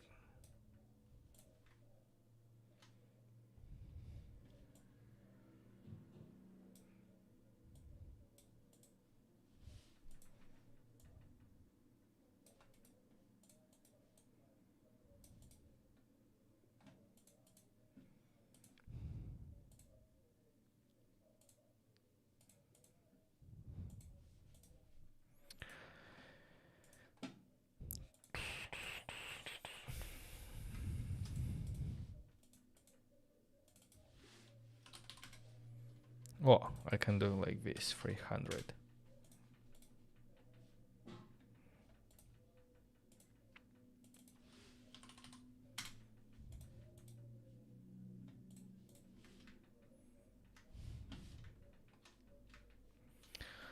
Kind of weird, but we go with it.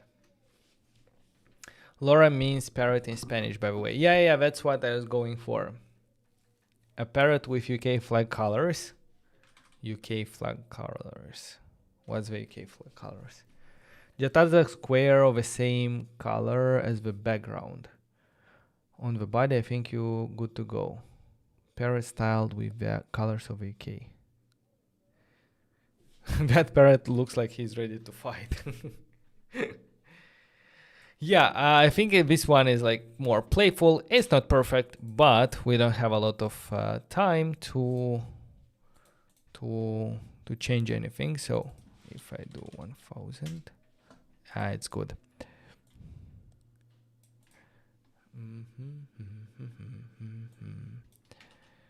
So we're going to start here. We need I think a background color for it, right? And one with dark background colors.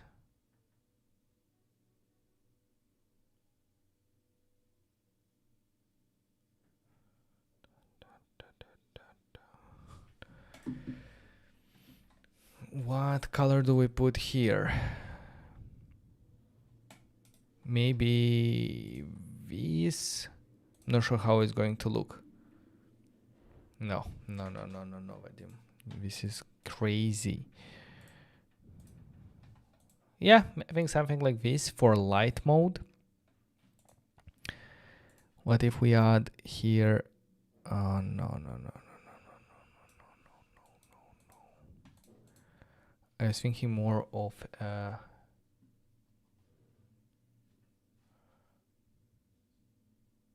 outline.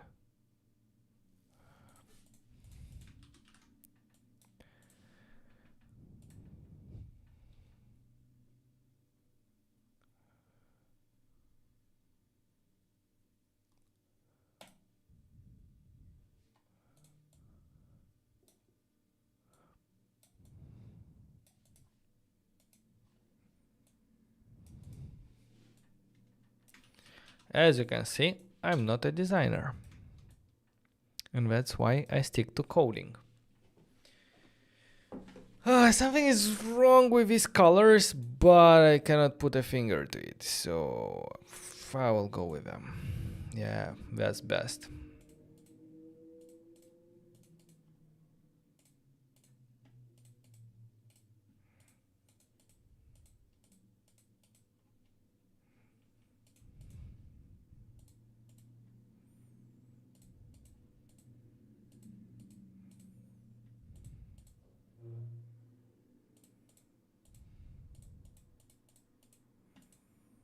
Look, I need a gradient, I know.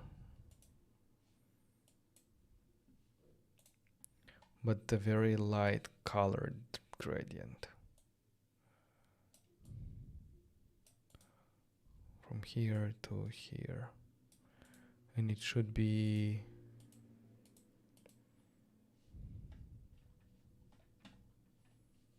I need to change the... from top to bottom.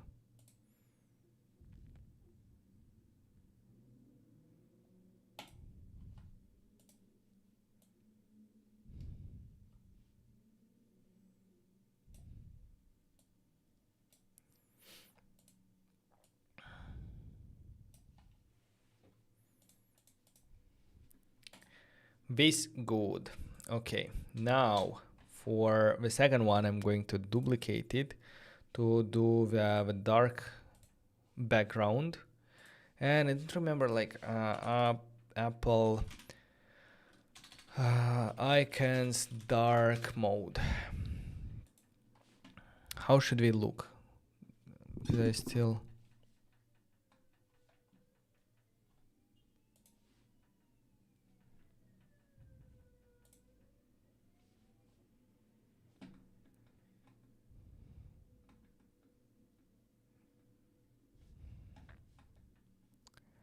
icons.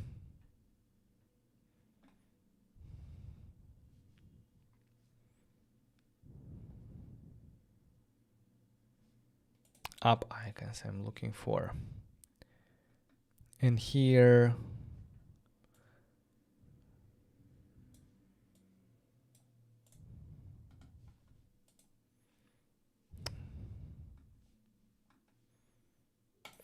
I want the colors for this dark mode. Do we have it here in this Figma design that we are providing? Let's see.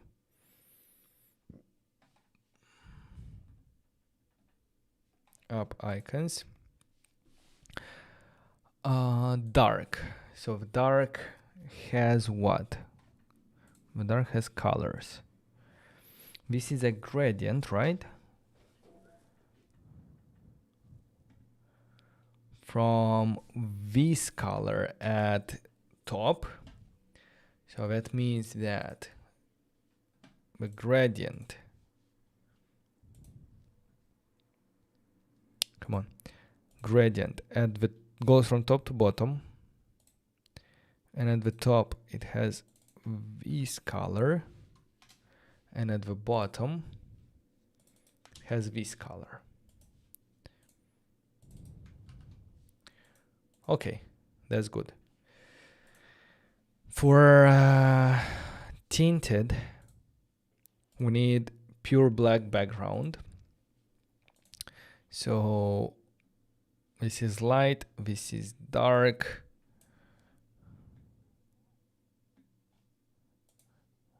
And this is going to be tinted. For the background, I'm gonna go with full black. I think this is full black, yep. And for the icon itself, I need to give it some kind of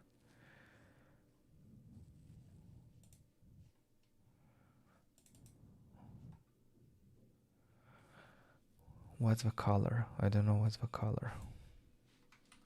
White? No, it's kind of a gray. FFF with 50%.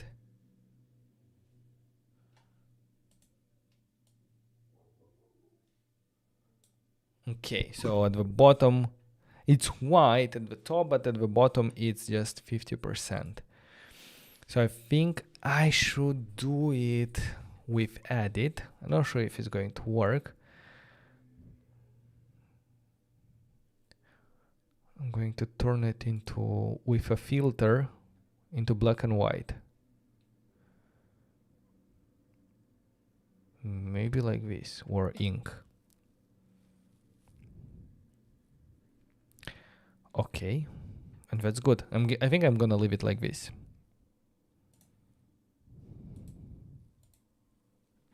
So these are my 3 icons. That's good. Let me go ahead and download them.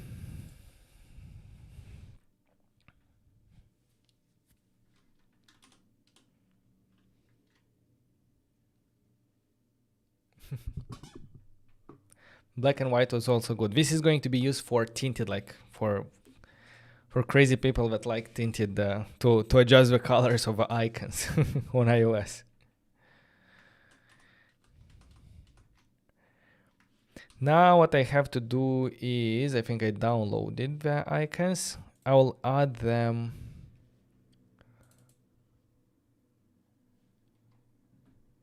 Loro icon. Let me bring them here. First and foremost, I'm gonna add them as the icon of my application. So let's go ahead and in our, in the code, I don't even know where is the code already.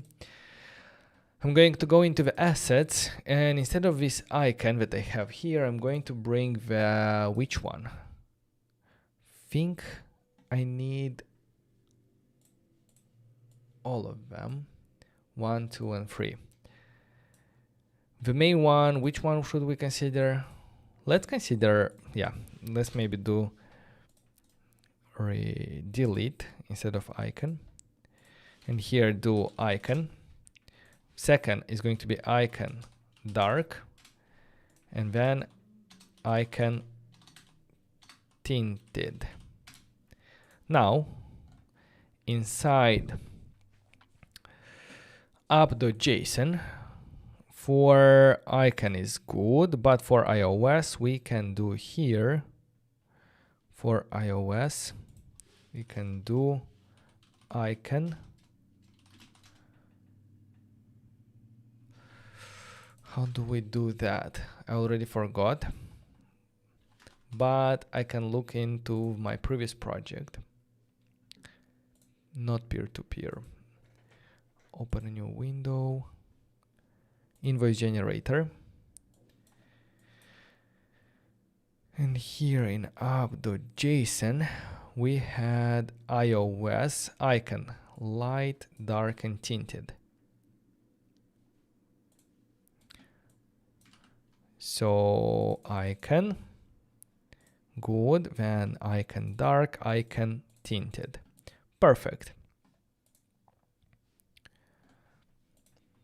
Now the name of application is going to be Loro language learning, or just Loro. Just let's keep Loro.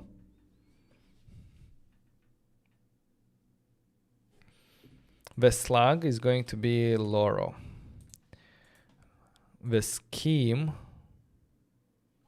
is going to be Loro.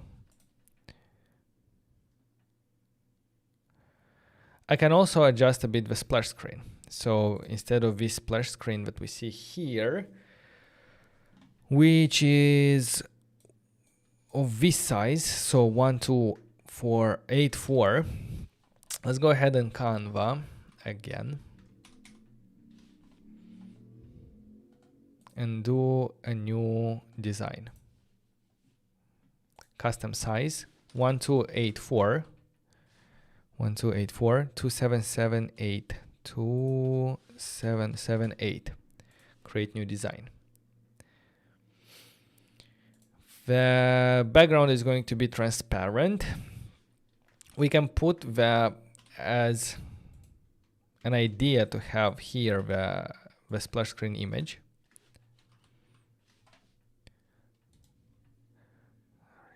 But I don't think we need to. So I can simply take the icon, this parrot, put it here in the center of the screen, and make it way smaller.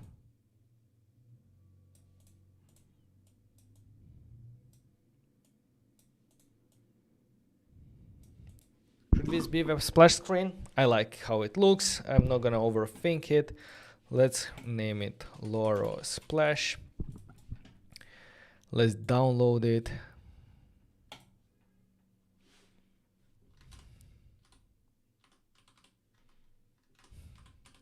I'm lost here with all my folders and so on.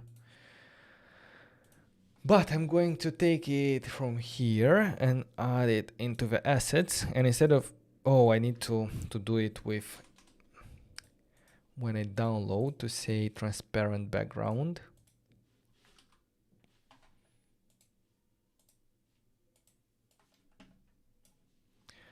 And instead of this splash, I'm going to remove it. I'm gonna remove this one as well. And this one will become splash.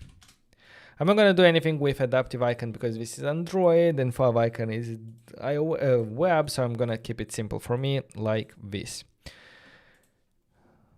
Splash, all good. Now it's going to be here, splash, and for the background color, it's just white. So it's going to look something like this. We can adjust it to add a very, very light, like visually like this. Yeah, I think it's going to make it look a little bit better instead of that blank white. So maybe something like this instead of this FFF. Good.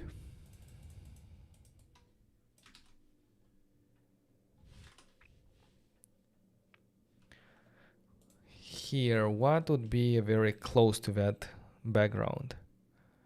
It's not orange, it's amber or yellow. Amber 50. I'm thinking about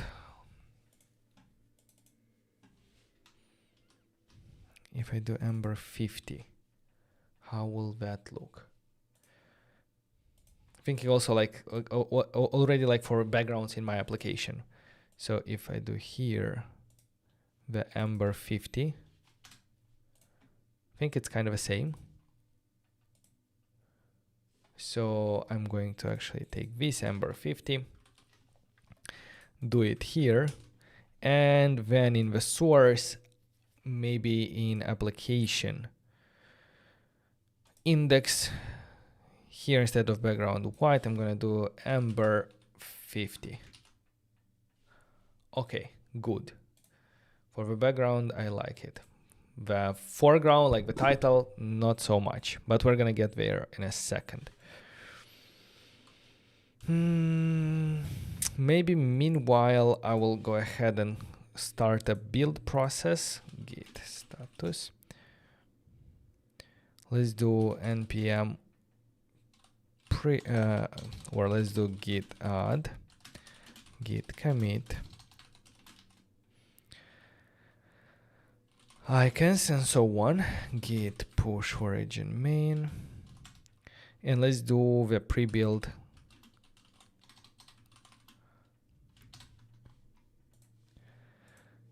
Another thing that I'm going to look into is in my app.json. The bundle identifier here is not dev, not just, and let's do not just Loro. Loro.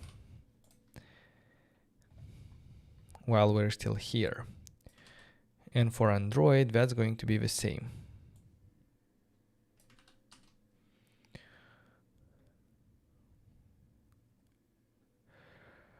Well, I'm still here, like, I don't think I need camera and microphone permissions, at least not for now. So I'm going to probably remove this React Native WebRTC config plugin to also test it if it works. The video React Native SDK, I'm going to, or maybe I can comment them out because now I don't have any video stuff. I don't think I need all of these permissions, but this is for Android, so I don't really care that much about them.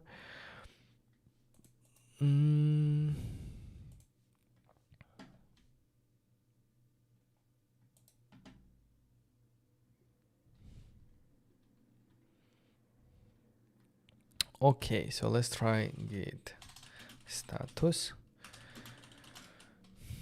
git add, git commit package name. Let's do npm npx expo pre-build clean.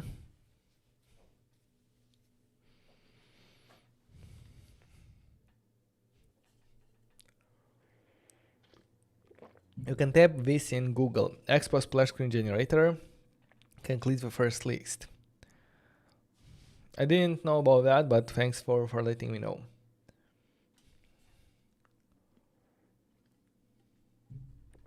Are you going to use EAS updates so you can pivot back to the video chat later?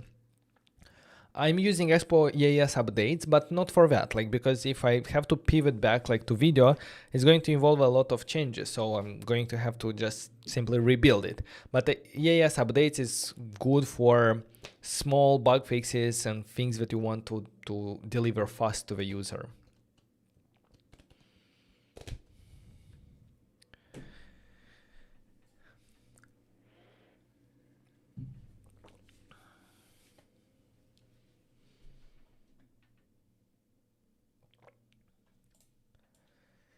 Okay, so now I'm going to start the npx expo run iOS to build it again.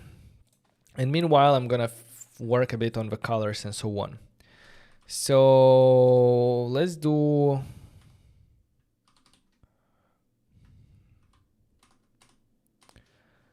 here a bit of branding.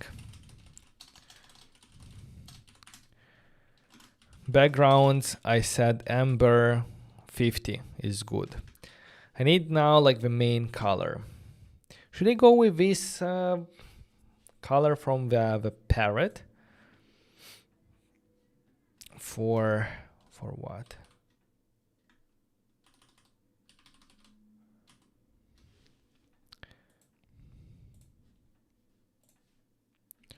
For this one, I don't like cyan. Amber 500. I don't even think 500 is gonna be good, but a 900 might look good there, or maybe not. Javier is saying, I've built an app thanks to your videos and courses. Love it. I'm just having issues with test flight because it doesn't request users to use location. Has that ever occurred to you or anyone here? Not really sure. Does it request this permission in development? And maybe if you gave these permissions in development on test flight, if it uses the same package name, it's going to know that it already has permission. So it's not going to ask it again. Maybe, I don't know. Just an idea.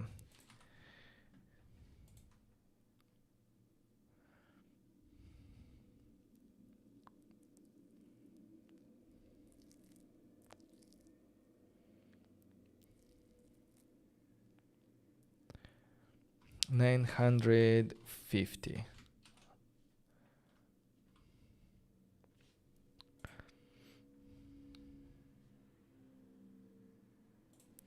$950 for this kind of text, probably is good. Like maybe not the best, but it does its job. iOS. Amber is, what else is besides amber? Yellow or orange? Yellow.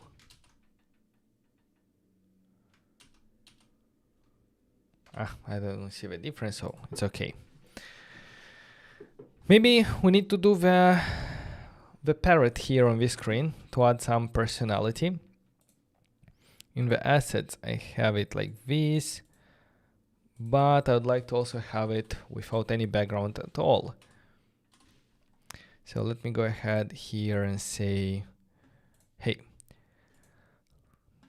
download the page 1 with transparent background.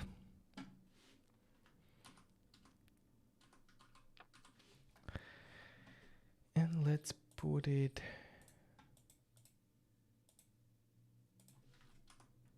no, it didn't work.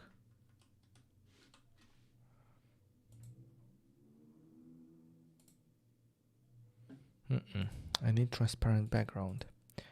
Download with transparent background page 1.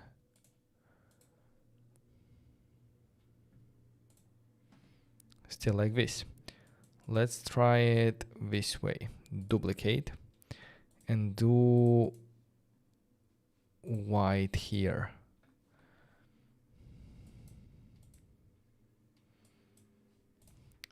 Let's do share the last page with transparent background.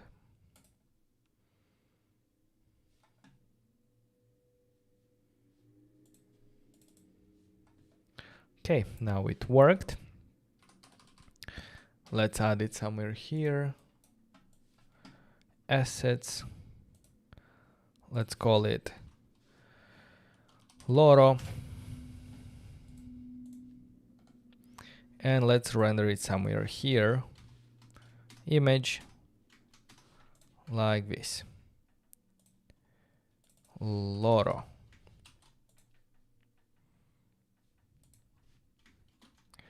Let's import image from React Native.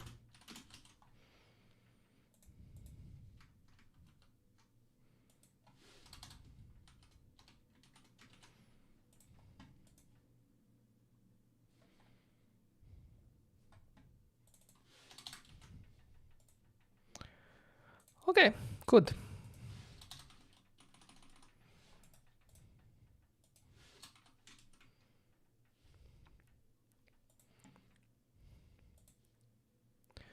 Maybe I'm gonna put it somewhere in the top. I don't know exactly where.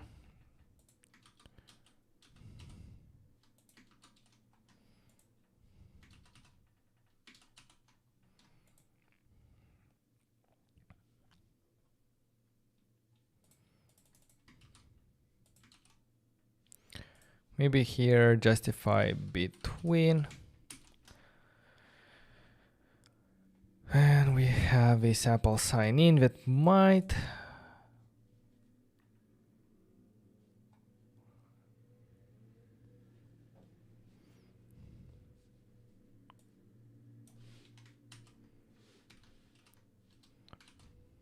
What if we put Apple sign in here and remove it from here?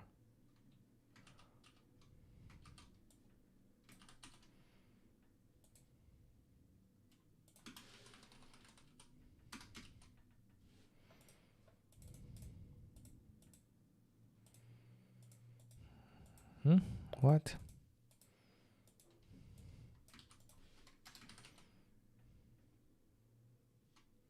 What's up with Apple here? Why it doesn't want to render?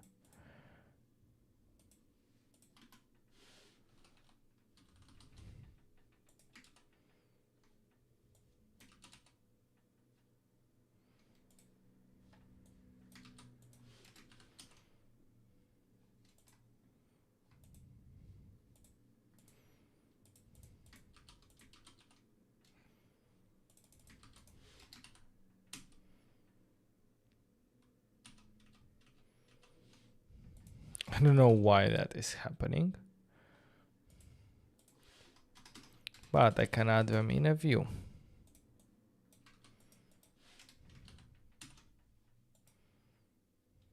Still.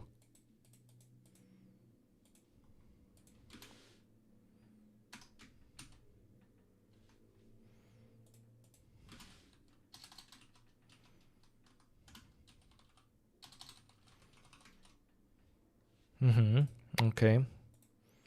So it's about the full.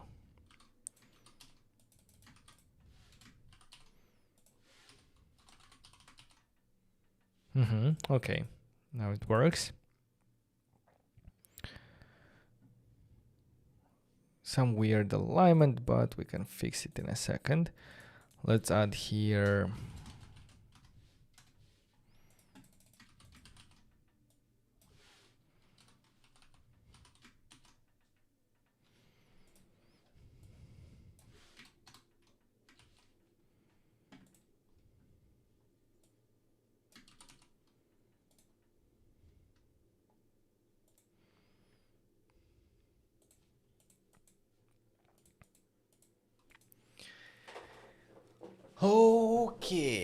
okay.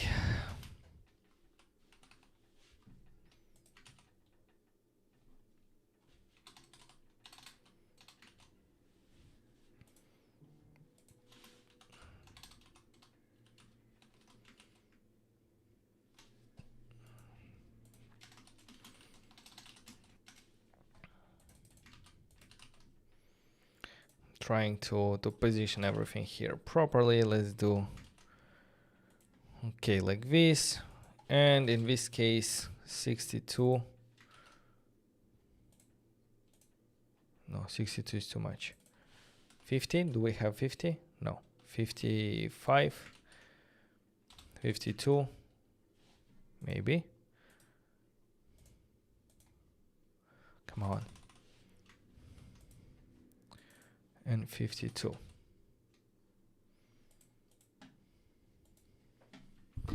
Okay, something like that.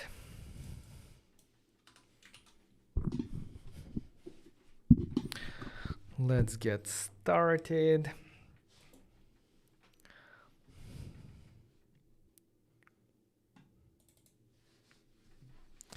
Hi.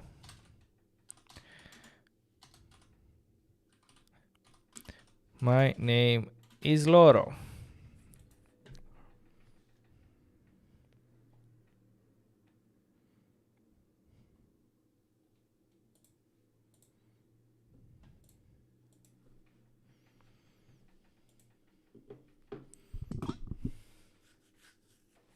Maybe like this. Hi, my name is Loro.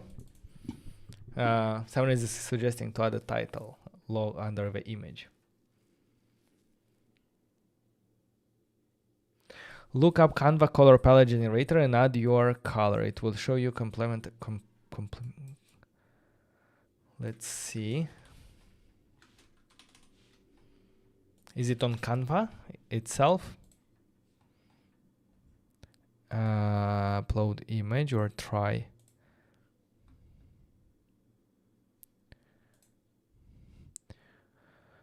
So the color that I want to pick is what?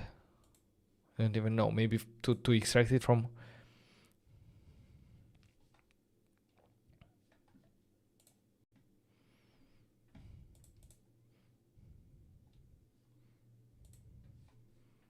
To upload the Loro.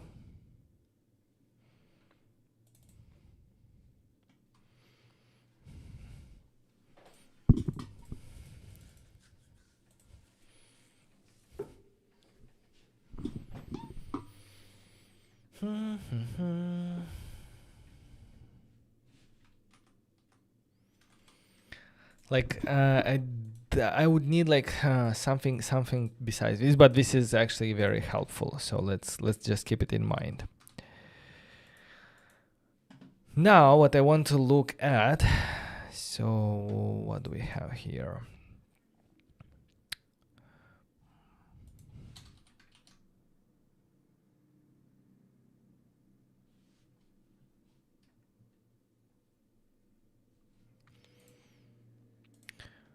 What do we have here?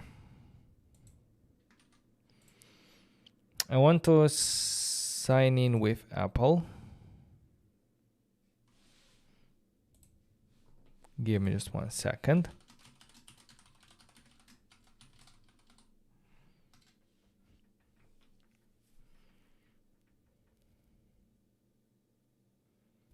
And it's gonna go here. But you know what I want to do? Let's see if by doing that we fix the issue. By moving to async storage, if we fix the issue with signing out. So if I go here and do sign out, no, it's still warning maximum call state. No, stop, because that's bad. So something is happening here. Maximum, this can happen. I'm doing a the bad set state or something like that. Is authenticated false, false, false, false, false.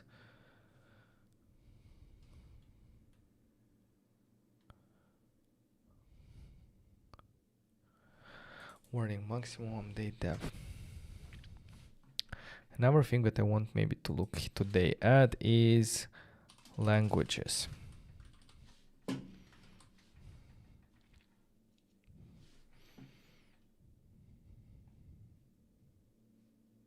Created by native stack navigator. Debugger screens. Animated. Freeze delayed. What is happening here? That's a bit nasty.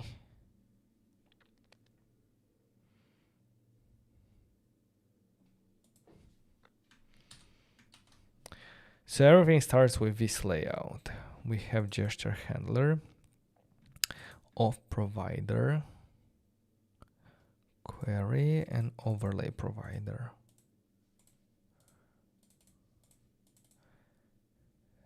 Stack.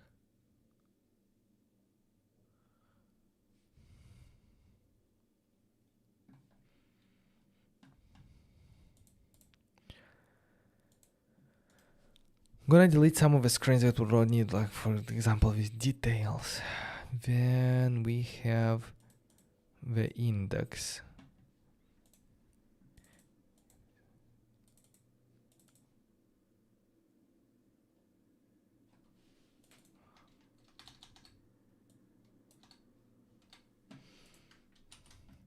Use of.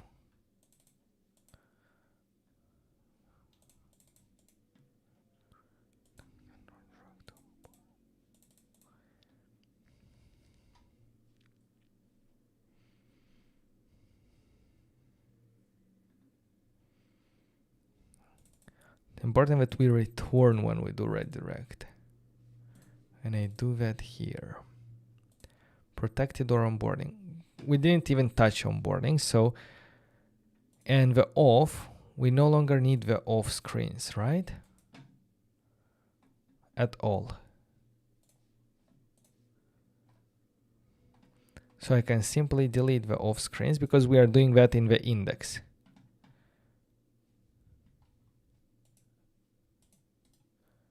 Delete. So opening Loro. Okay, the Loro is here. It has the new logo. It has the new icon here. That's good. If I go ahead and change, edit, customize, and say I want dark, it's going to be dark, looking nice. Tinted, I can do this, and it's also going to change properly.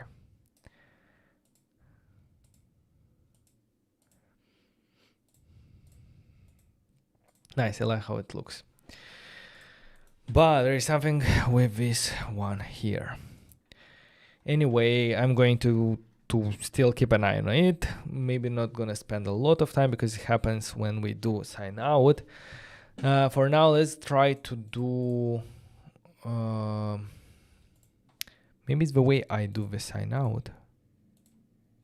In the profile index, Supabase of sign out. I don't know. For now, what I want to do is I want to double check the onboarding screen, see if they are okay. But before I do that, I'm going to have to fix the language list, because the language list is kind of important. So let me go into signing up here.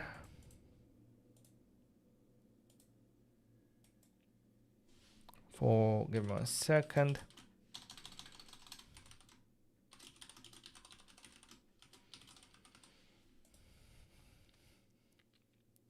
For the Canva color wheel, you would pick your main color and it would show the colors that work with that. For the Canva color wheel.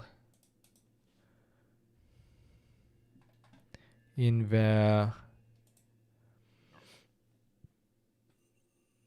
color wheel, I would pick, but which one is my main color?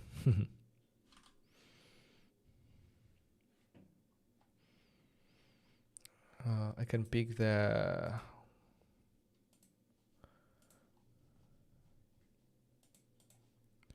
wait, it was doing it good there.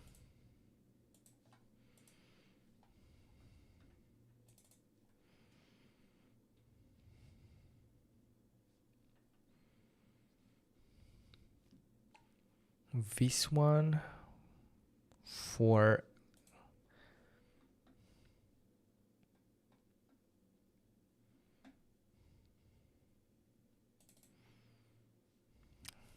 Valencia. So if I do Valencia here, it shows me the other one.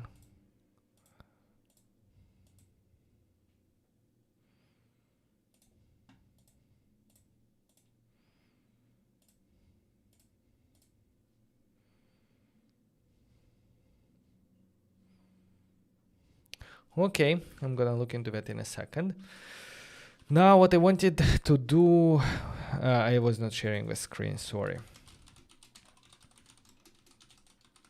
In a second I will.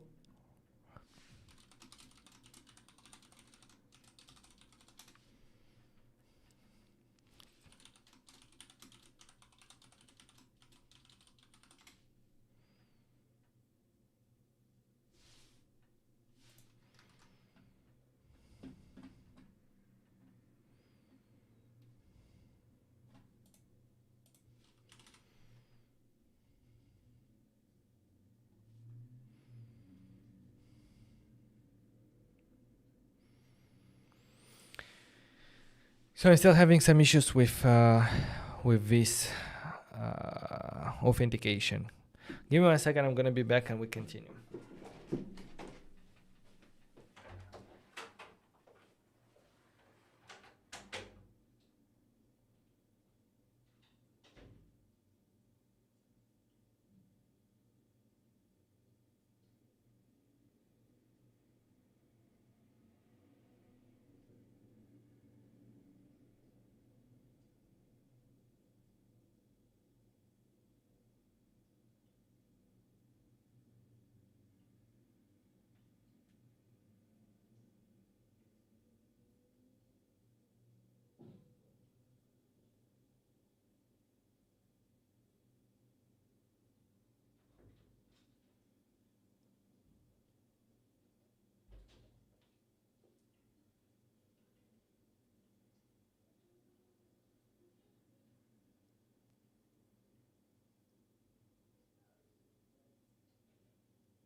Okay, let's see. Oh, maybe I can do them. Yeah, I know. It's not very important, but for example, if I do Amber 50 in this color wheel, I can find not complementary, but no, you see, it doesn't work.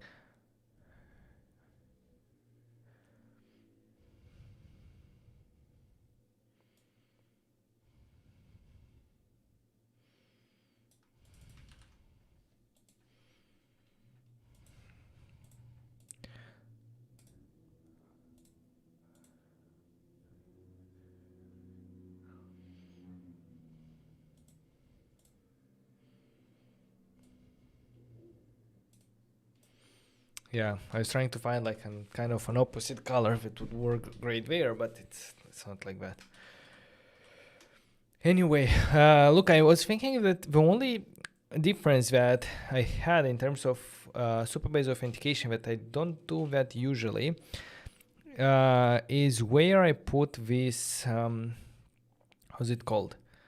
This upstate event listener. So what if I delete it or maybe put it somewhere else?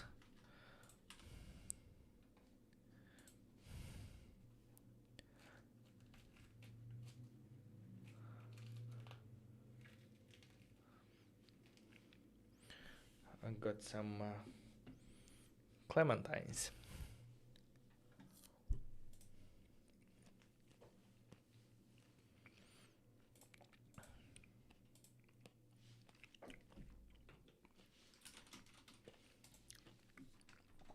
Come on.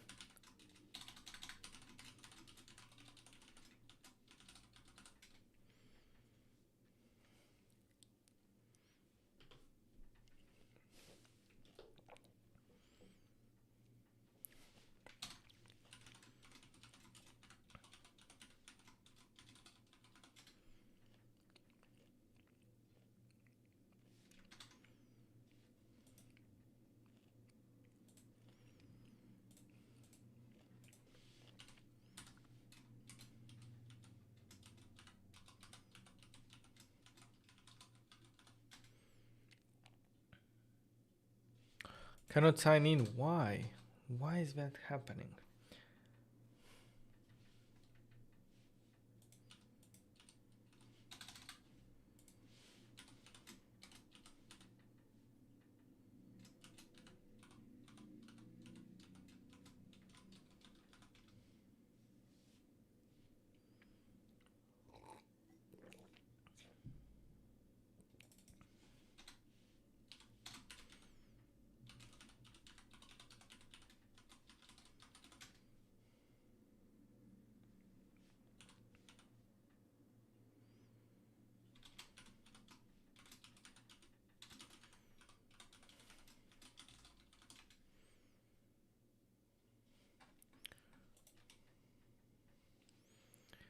Something weird is happening there, which I don't understand what.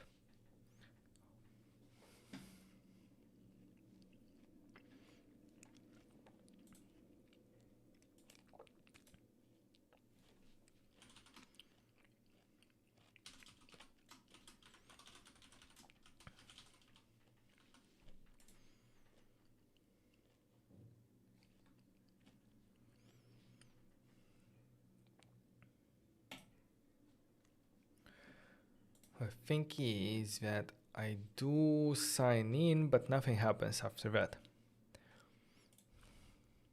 So in application index, I'm using here the Apple sign in, and here in the Apple sign in, what's happening? We do.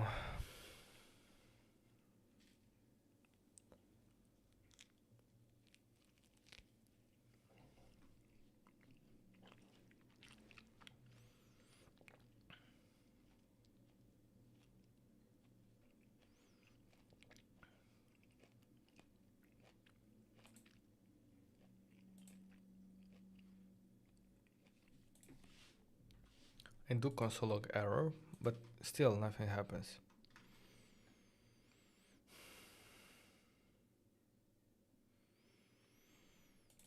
On press credentials.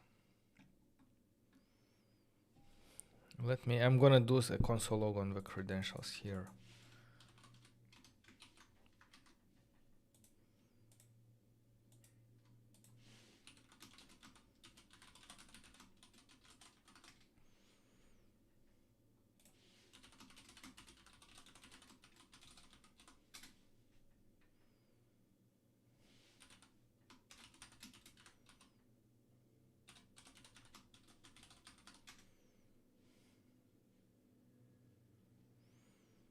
Yeah, nothing happens.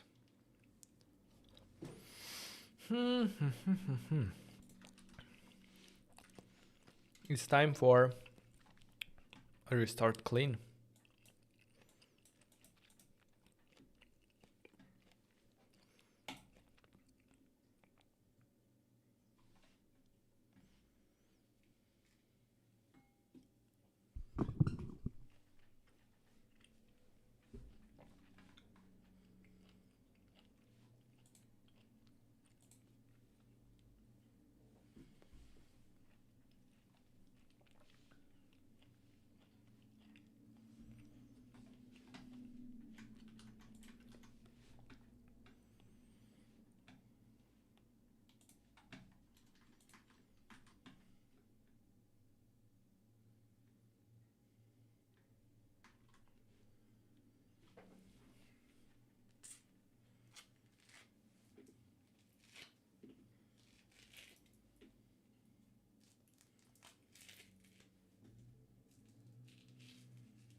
Why nothing is...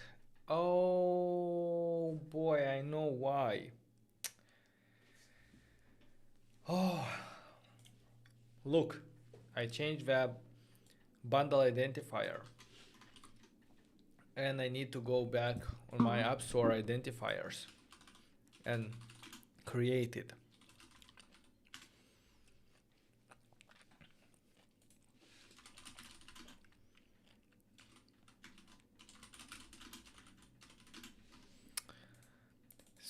Supabase sign in with Apple.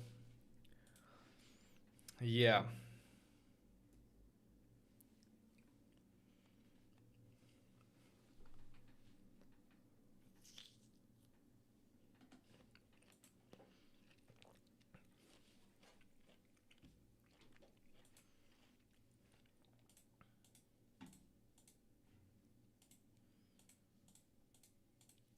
My bad. But it's good that I remembered that I forgot to...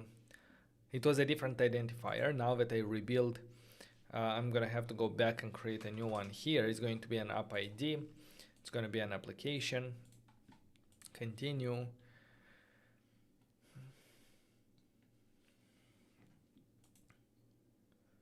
The bundle ID is going to be dev, not just Loro. Loro app. And I'm going to enable here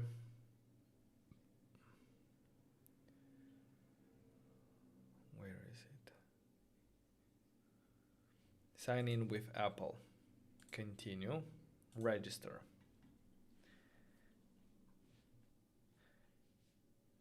And on Supabase itself,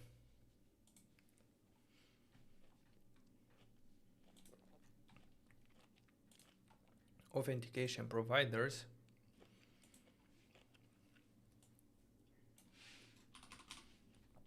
I need to do Loro here.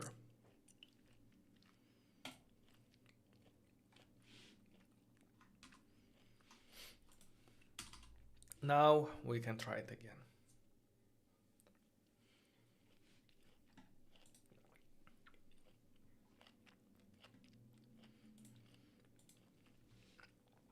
Let's try it again.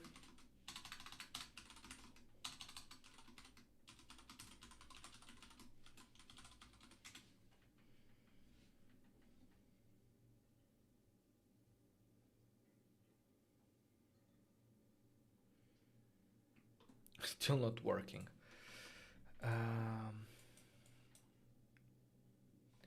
The user cancelled. Let's do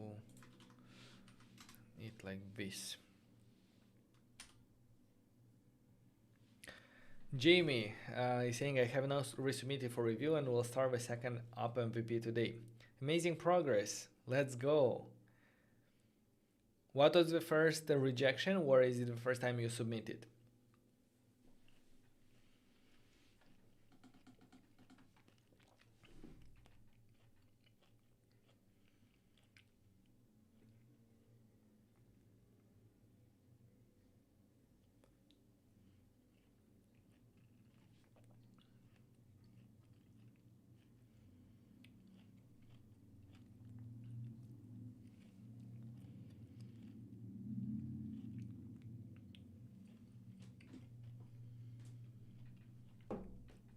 Hello, Franz.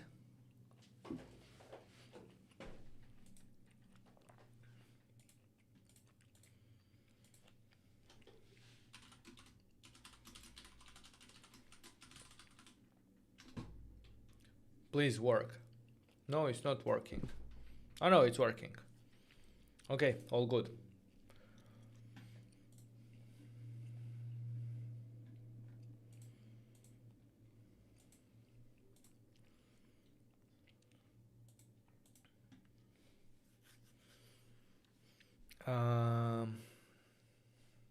So 1 second in the context here.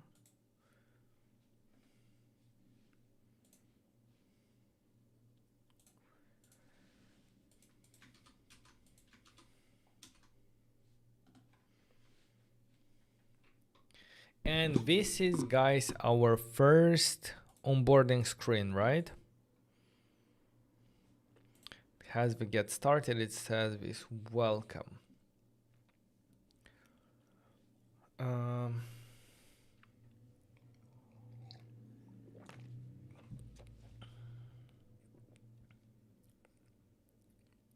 Yeah, very similar to our home screen.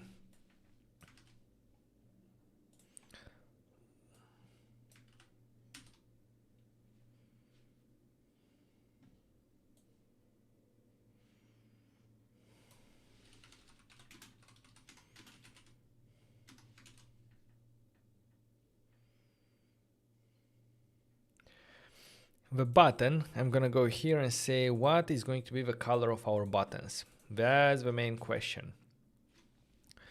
What did ChatGPT tell us? Where is even ChatGPT?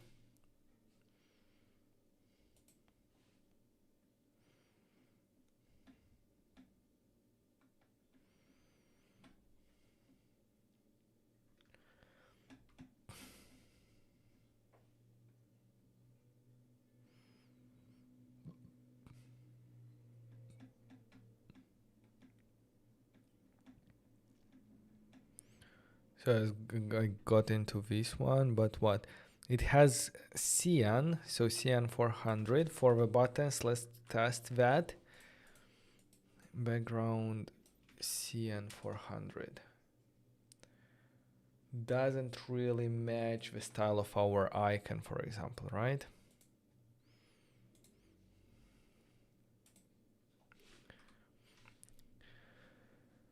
Maybe we are going to go with something like the parrot itself, like not red,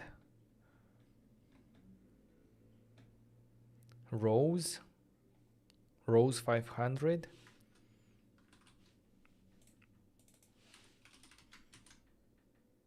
Four, five. This is two rose, too pink. Oh boy, that's going to be challenging.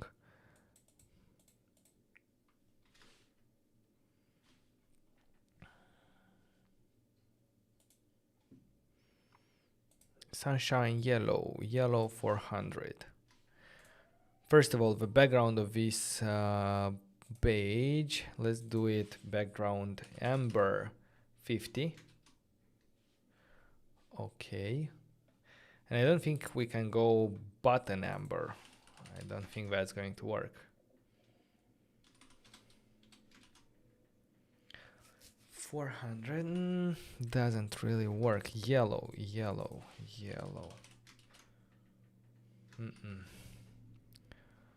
Purple 300.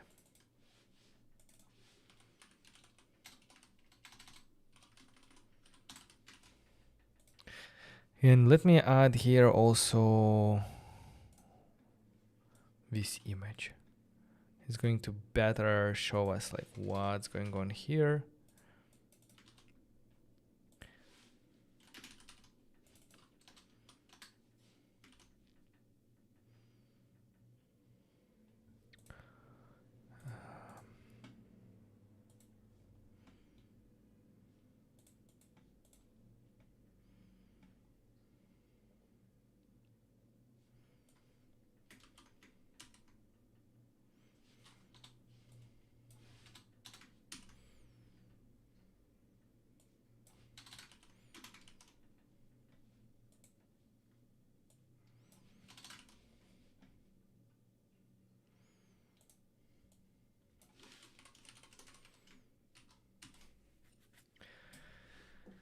Okay.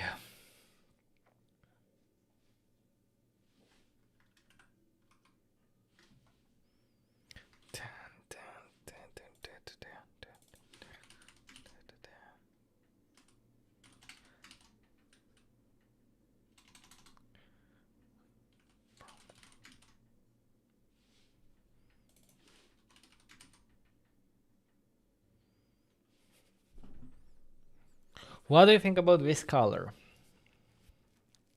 It kinda looks okay, but isn't it too girlish? rows 400. To be honest, I kind of like it. It goes okay with parrot and so on. So for the lack of a better color, I'm going to go with it.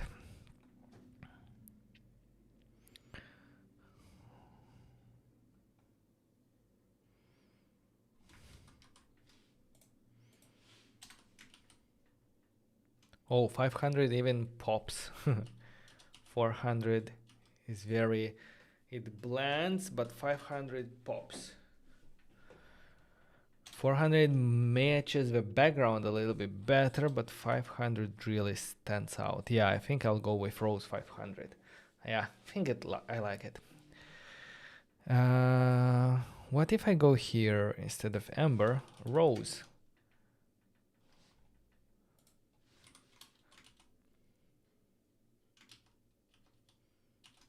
Amber is good.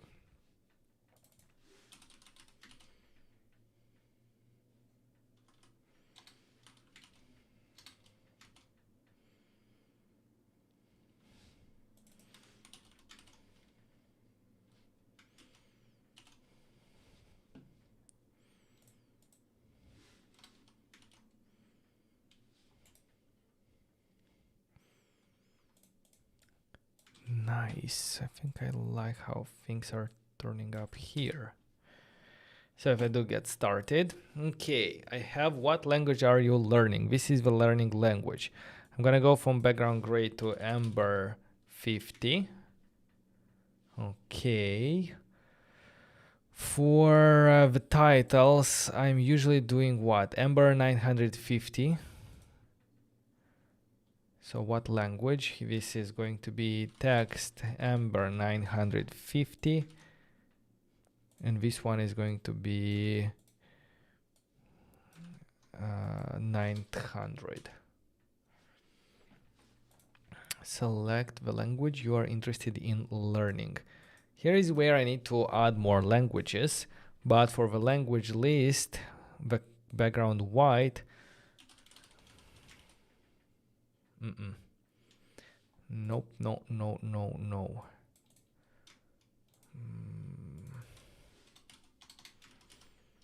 White is not working. That one is not working. Gray 50. No. Rose 50. I'm gonna now spend a lot of time figuring out things like this.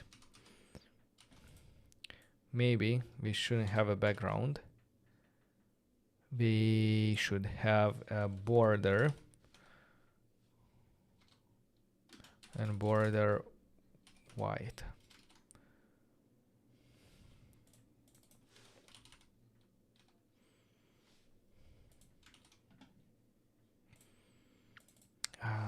I can do amber here.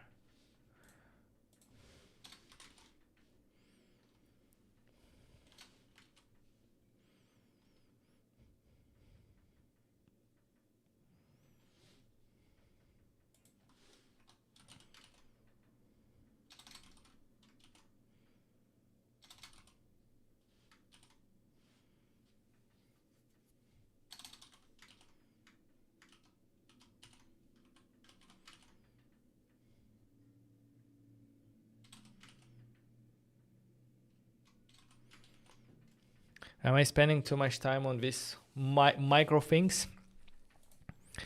For the selected one, I can go with... No, it should be maybe not emerald, or maybe emerald.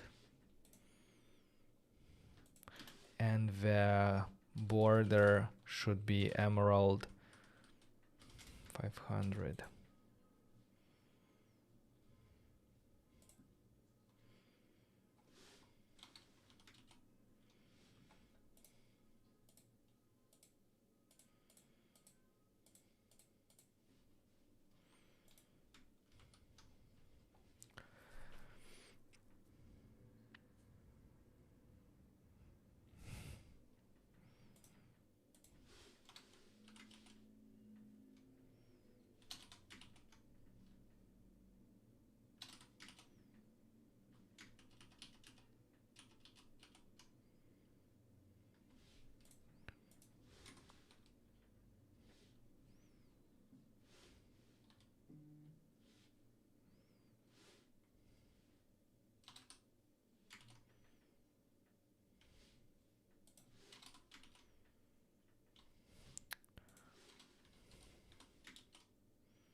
Spending too much time on these things when it doesn't matter so much.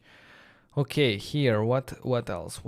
I'm gonna go back and say that when we do on select, I do mutate. And for some reason, it doesn't do the mutate.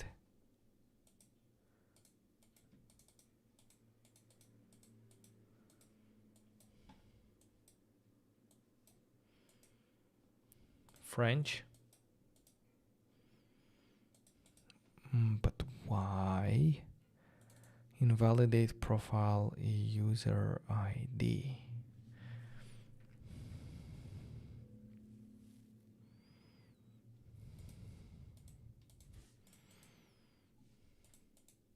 Oh, now it works.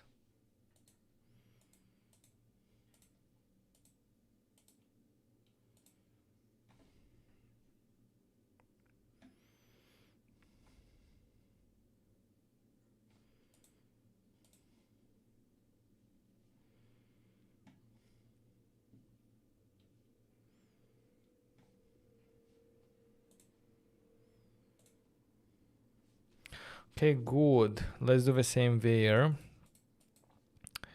I'm going to look at the onboarding learning, and I'm gonna add the same thing for here in the speaking, in the safe area view. Let's do this, so that when I come from here, it's better. It's the same. What is your native language?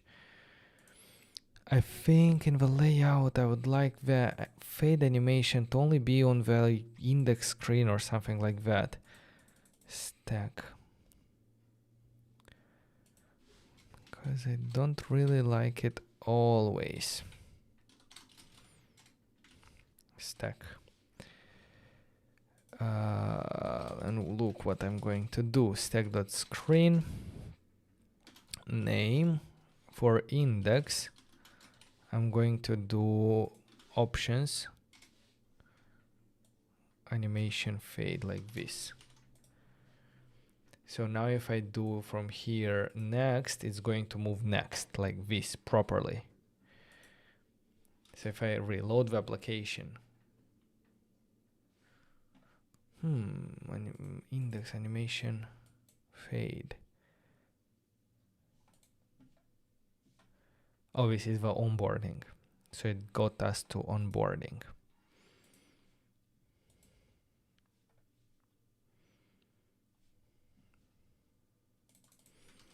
Maybe the onboarding index as well. So to onboarding index, we go like this, but then we move like this. What is your native language? English. And I think I should not be able to move to the next page if I don't select one. For example, in the onboarding, learning a language, the button, can I do disabled? Disabled. So I cannot move. And it's going to be disabled if there is no profile learning language. If we set, it's going to be activated, and the same thing for speaking. I should not be able to go next unless I set the speaking language. Next, finally we go to the name. Okay, for the name, I'm gonna start with the same as we have here for the safe area view. Some styles.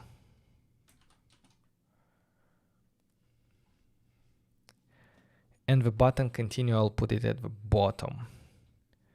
So let's do button, class name, margin top auto. Will this put it to the bottom? Yep.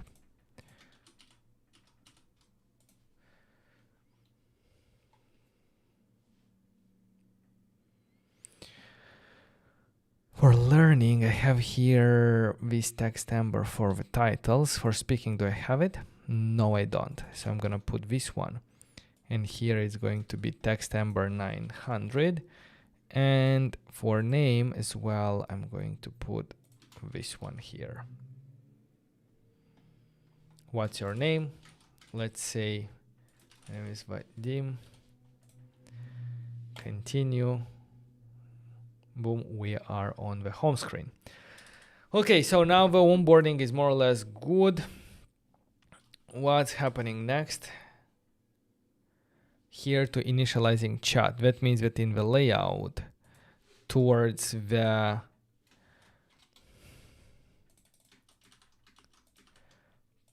protected, how's it called? Towards the protected, I want also to be fade. Protected fade, and it didn't work. You saw, like, it's initializing chat. Protected has its own layout. So it should be protected like this. So it should be like this. Initializing chat. Okay. Maybe it should be a bit chat, not initializing chat, but let's do an activity indicator. I don't think a surge large is needed there.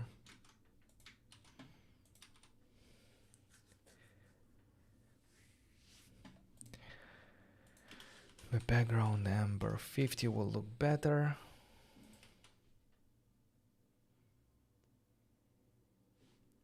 Good. Now on this page, how do we make it look more like that background 50? And that's our protected index, the main channel. Can I do amber 50 here? And it's going to be behind. Then we have what? Then we have a channel.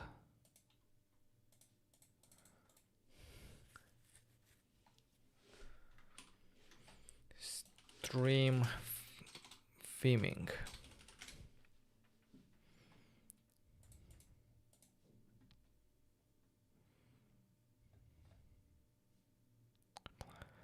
Overlay provided, overlay provider.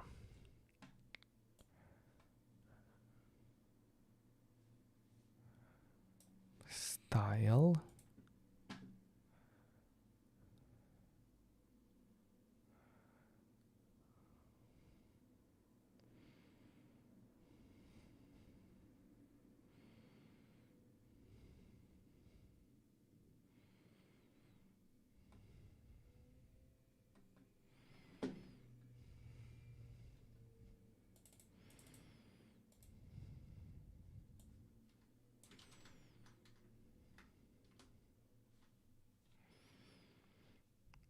Is that here in the overlay provider? Overlay provider.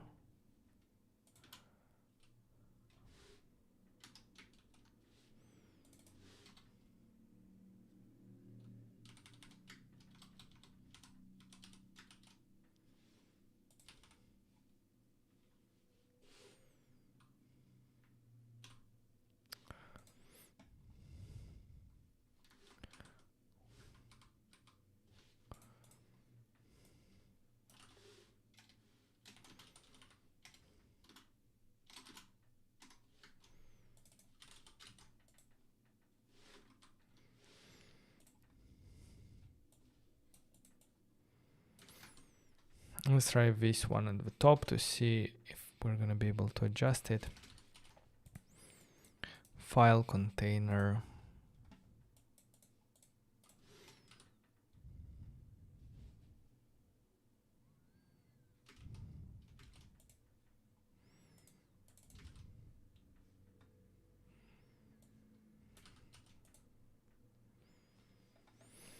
So if I can go here in the theme,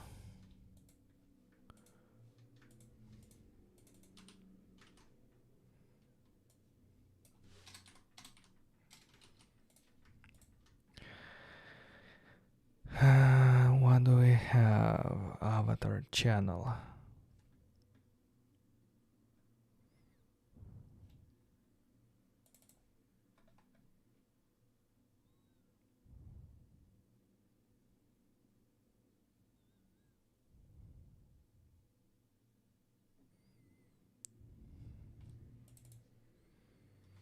Colors, maybe for colors.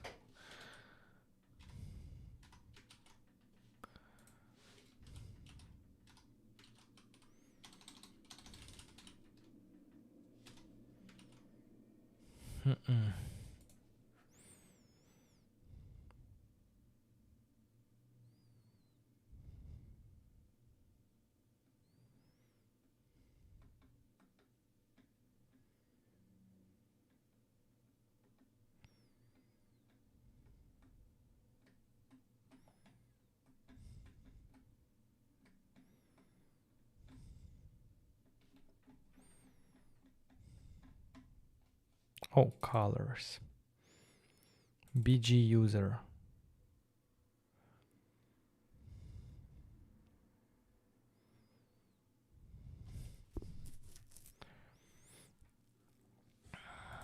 Maybe we should override the white.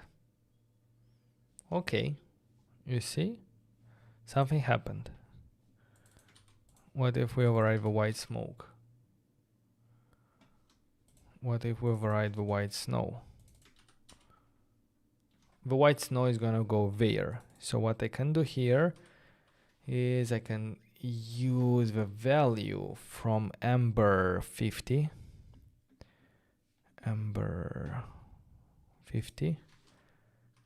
in white snow, and it's going to be applied there. Do I want that?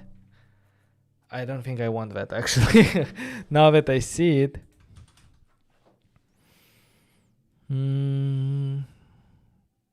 Yeah, I don't think I want that. But I know that it's possible. So if something happens, I can always come back and change it. I'm gonna go back to the index. I don't need here anything. I will do background white. That's good. Maybe the header of a stack screen in the protected layout, stack options, background color.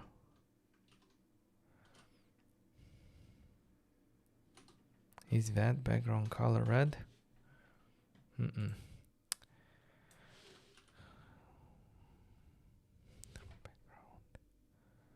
Header background style. Always forget background style like this. No. Header style.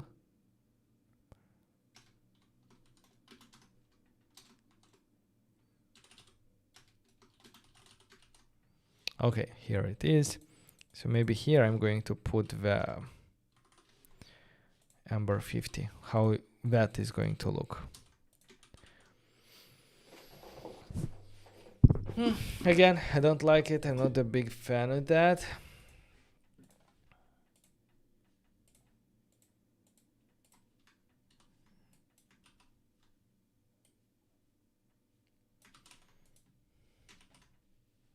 So I'm gonna leave it like this. Maybe on profile screen, let's see, profile screen index. We have here BG Ember 50. Okay, that's better. The sign out, let's do it like sign out. Let's do here, I'm gonna put it into a view.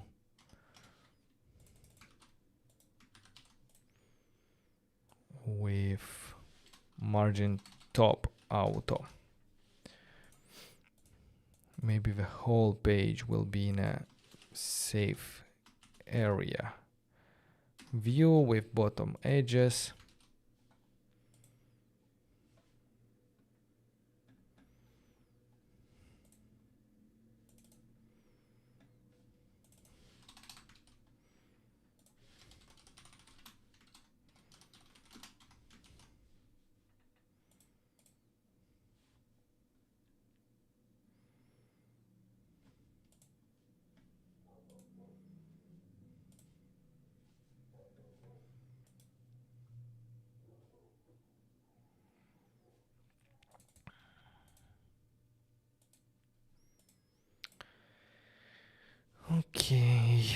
type.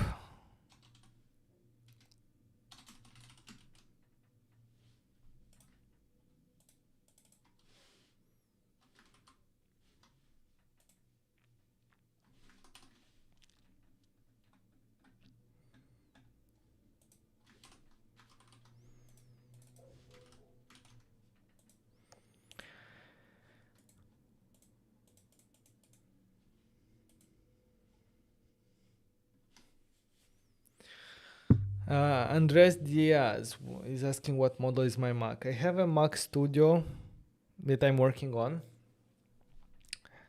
So yeah, I'm working on a Mac Studio.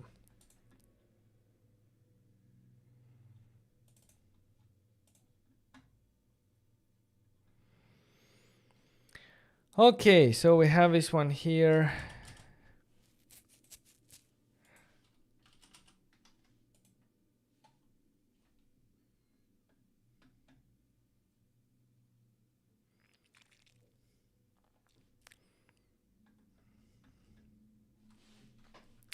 On the backend, now what I can do is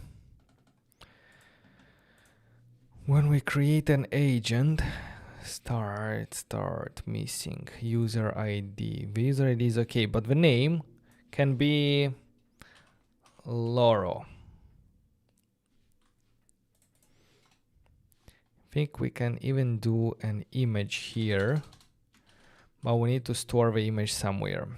Let me check if on Supabase we have here storage. Avatars is going to be public, and I'm going to put the Loro icon here.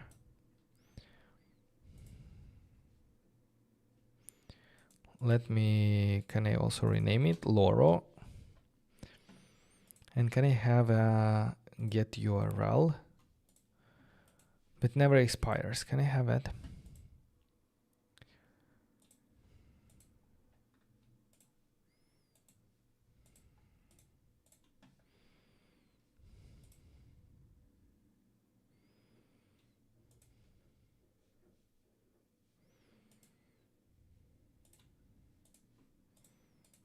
That would expire in 100 years. And this one, okay, should work. So I can do here image,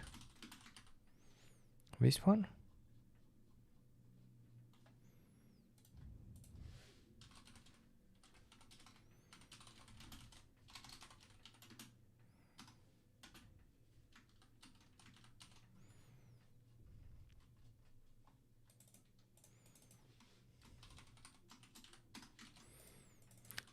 Let's do it like this.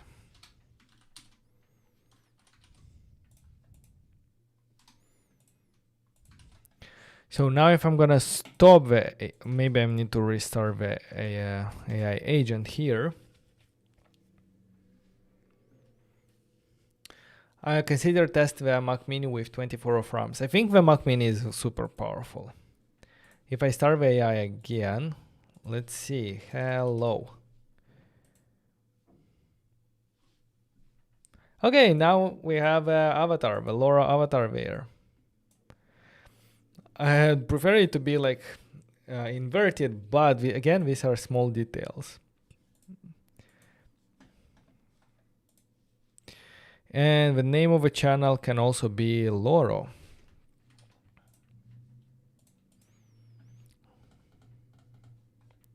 So in our contexts channel, when we do generate a channel, let's call it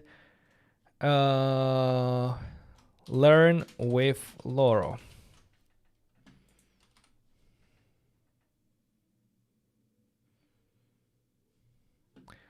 Probably now it's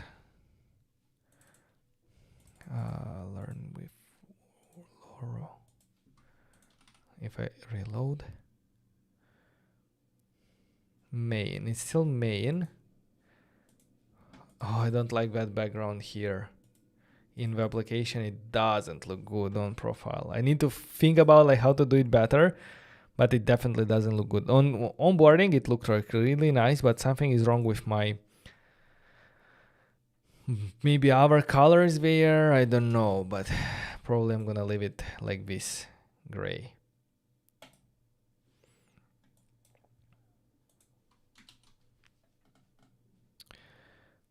Okay. Practice layout profile index. In the protected index here, what we do, we take the channel and we render the channel.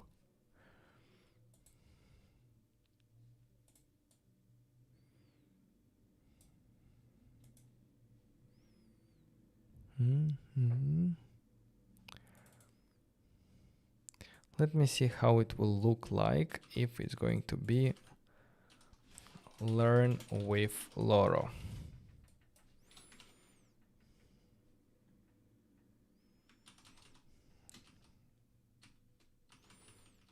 Yeah, like that.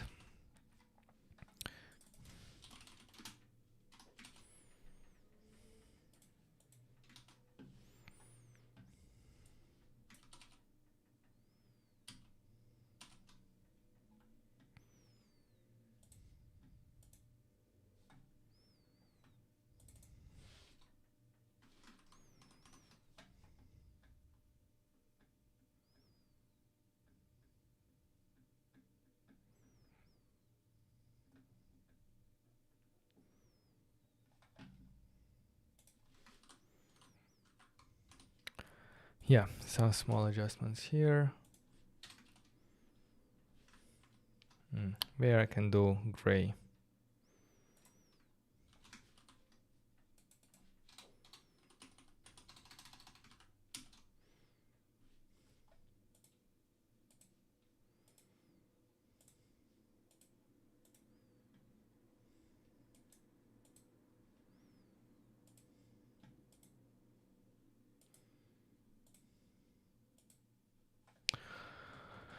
And on that page in the application protected profile, select learning language. I also need to send here the currently selected language. So for that reason, the same way as I have here in profile, fetch profile, I need here as well, use query fetch profile, and I will send here selected language profile learning. So if I go learning, it's going to be highlighted. Spanish, German, and so on. And I should do the same here.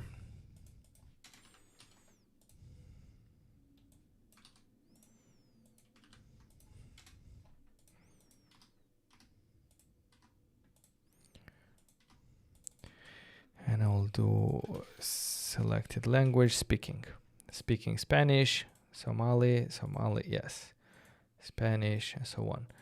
The design here, horrible, but it's okay. It's okay. What if here I'm going to do a view class name background amber 50.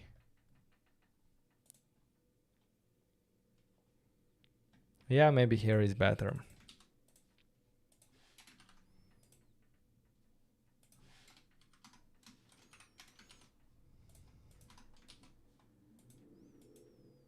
But this green, oh, kills me. It kills me.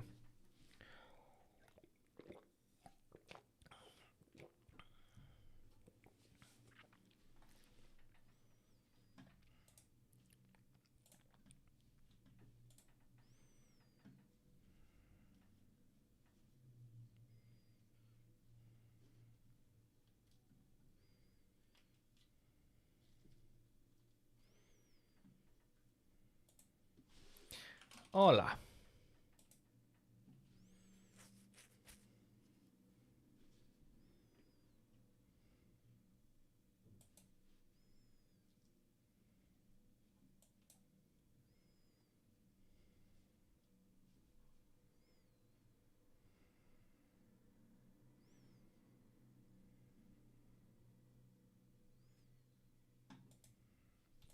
Okay, something is happening. That's good. So I think I have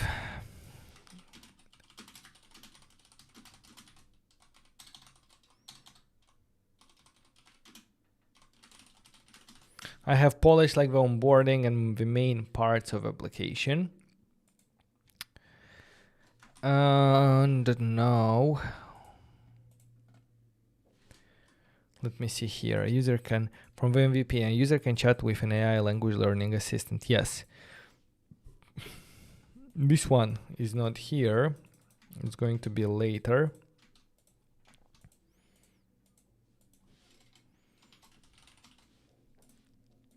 This one we fixed it by switching from OpenAI.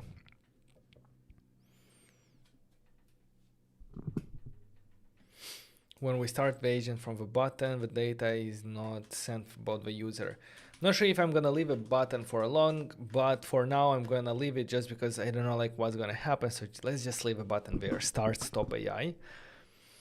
And I'm going, should work automatically, but if in some cases you see like that it's not running, you can maybe press the button. So let's go into this button AI. Stop Loro AI. Start Loro AI. So now we see stop. And if I call start AI, we need user data, similar to how we have here, but user data, we did it in the use effect. Because why? Because user data is coming from target. I will move it here.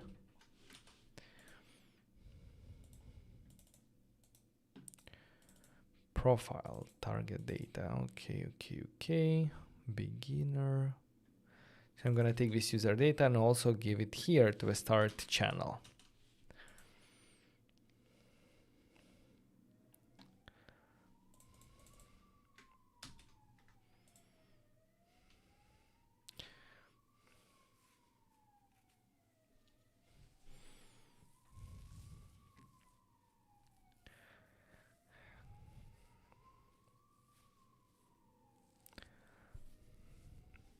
Stop Loro AI, start Loro AI.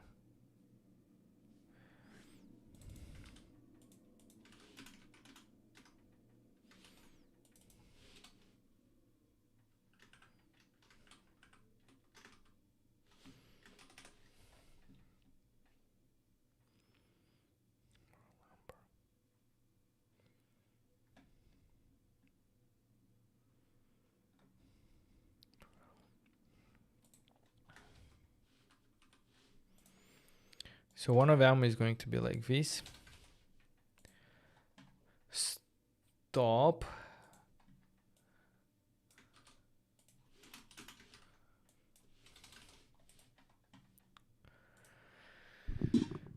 If I press stop Loro AI, what's gonna happen? I don't know, it should stop, right?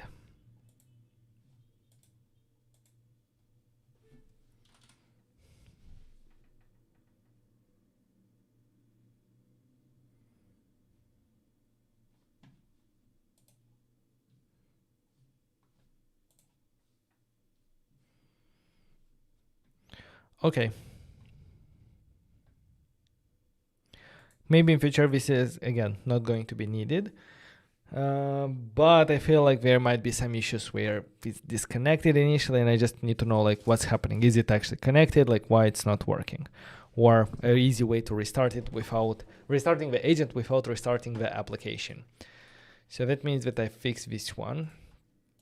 After sign out, we're gonna think about that, but now I need to figure out the languages.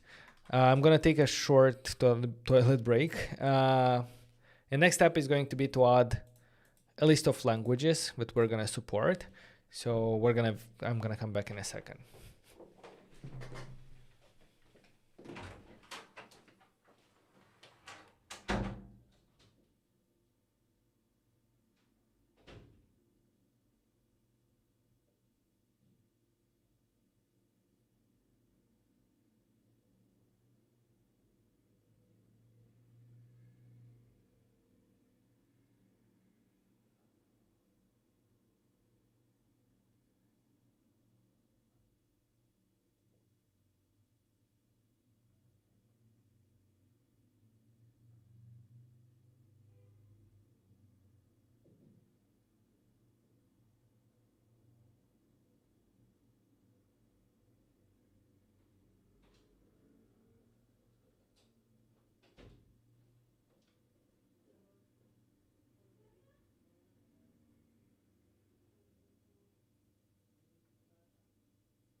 Okay, so let's go back.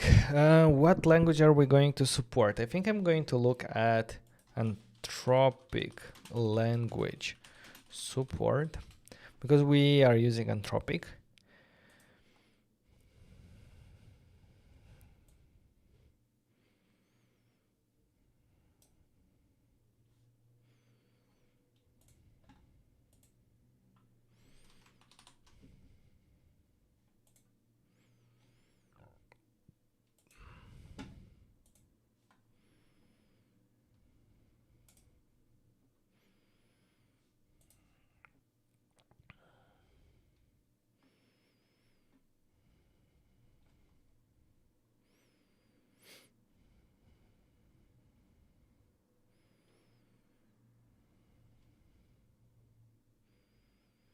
English, French, German, Portuguese, Spanish,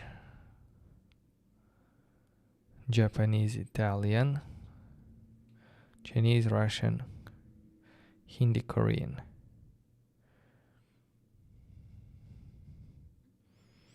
So not sure how trustworthy is this information. I was looking for something.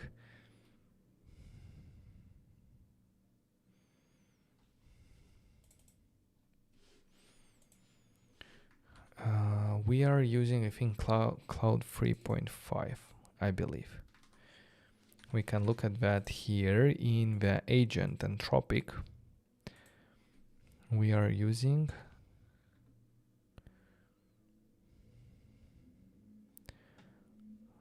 this one, 3.5. What's here in the multi?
More interesting in languages. Come on.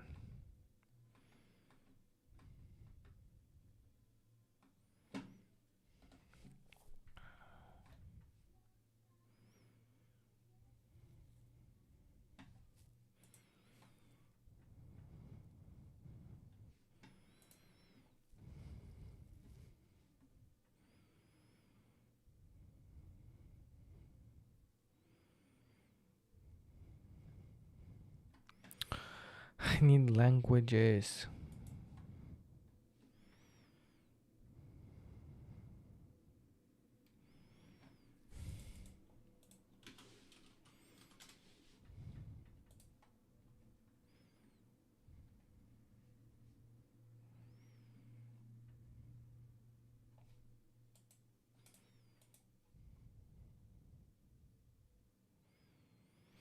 So I'm gonna probably go with this blog because it's the only one that gives me some ideas.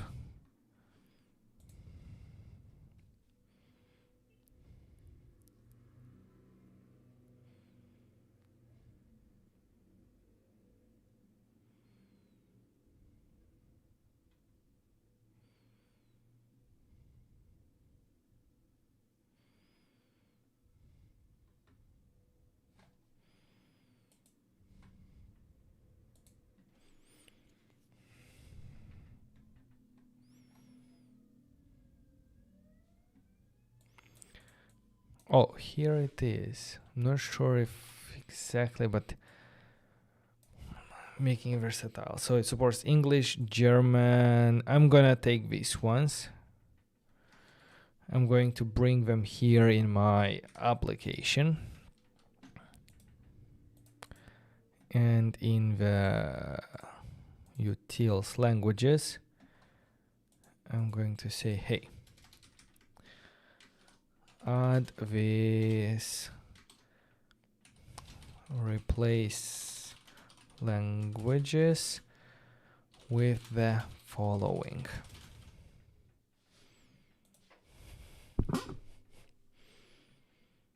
English, German, Spanish, French, Hindi, Italian, Japanese, Korean, Polish, Portuguese, Russian, Turkish, Chinese simplified. Okay, let's accept. And this is going to be our languages.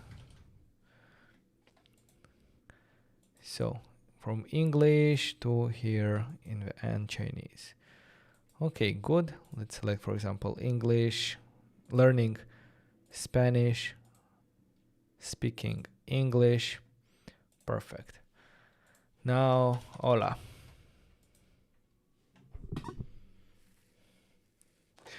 Very important. What keeps you locked in?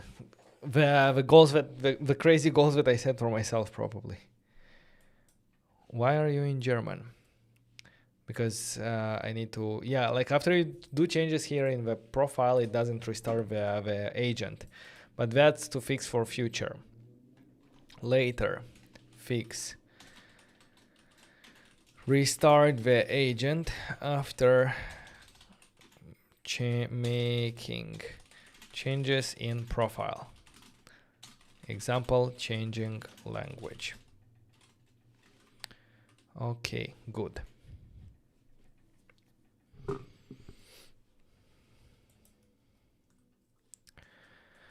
Now I have these languages. We can go to the next step. I think the next step is going to be to start preparing for deployment. And the first thing I'm going to do is add analytics. For analytics, I'm going to go ahead and add Vexo, obviously. And Vexo is like a really nice and powerful analytical tool, which is super easy to integrate in React Native because it's built for React Native. And Vexo actually offered us a discount code for you guys. So let me check if we added that in the description.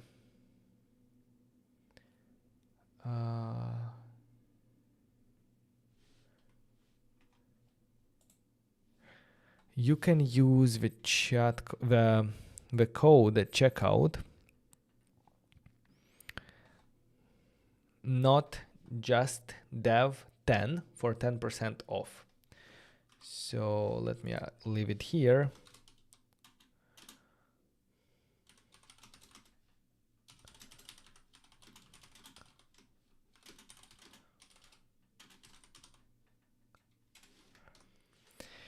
Now what I'm going to do is I'm going to go, this is the first application, the invoice generator. I still already have some users there. Nice. And the nice thing is that you get these heat maps and you know where people are pressing in your application. You see areas where they interact. So that's really powerful. Anyway, I'm gonna go ahead and do add application. Application name is going to be Loro. Do we do an icon? Let's try. Create. Here is our Loro application. And let's go ahead and look at the docs. Vexo. Docs for the installation. So the quick start works with Expo Router.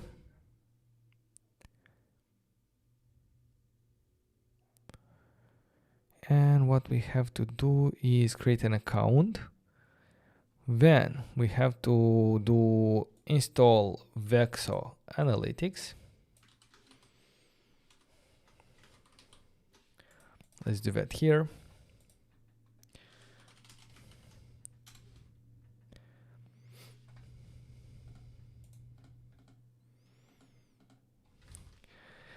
And we are going to add the following code, importing Vexo in our underscore layout in our application, in the root layout, if we are using.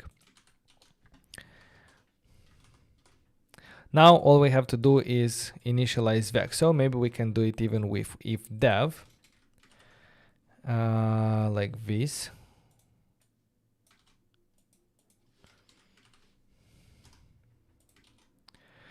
And what we need here is, let's use the environment variable. So I'm going to use process.expo public vexo API key. I'm going to go in the environment variables and set it there.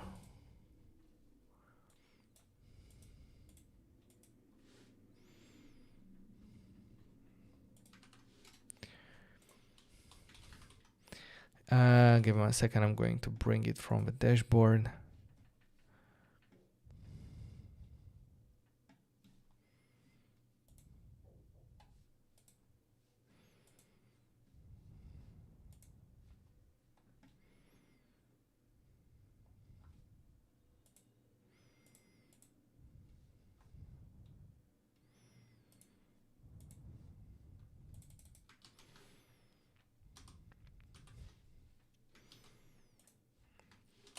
I'm gonna add it here. And the next time I'm going to build it, that's it. Like everything else is going to be handled by Vex, so I don't need to do anything else.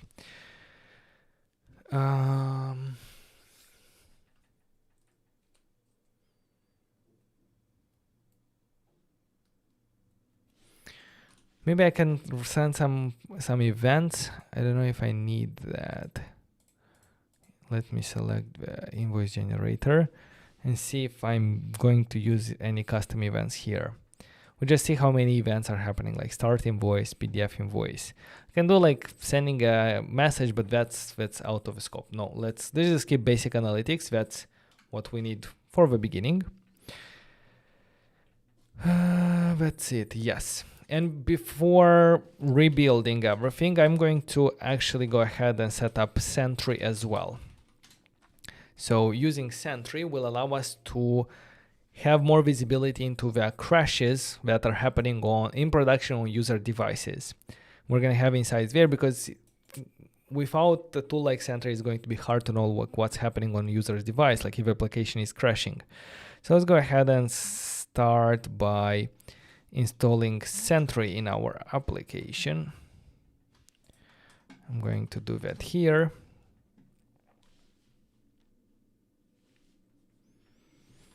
And we are going to do app configuration. Configuration Sentry can be done through the config plugin. Add the plugin to your project.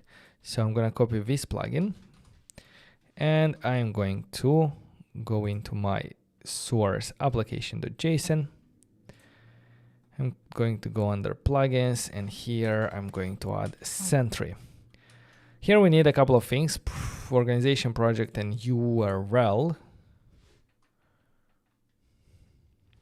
For organization, I'm going to open a new window for the invoice generator because there I also set it up. So for organization, it's going to be this one. Project is going to be a new one. And URL, I'm going to leave it like this. Let me go to sentry.com to create a new project. Sign in. And here I have already a couple of projects. For example, in the invoice generator, I see that during some periods we had some crashes. And I can look at the issues and we see when and how they happened. Okay, let me go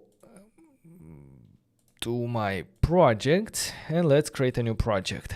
The project is going to be React Native. And the project name is going to be Loro. Let's create the project. Now it says that we need to configure the SDK. We're gonna do that more or less in our following the Expo docs. For now, we just need to know where is it? The name of a project. And the name of a project is supposed to be Loro. So project is going to be Loro. Here we are done. So I'm going to go next.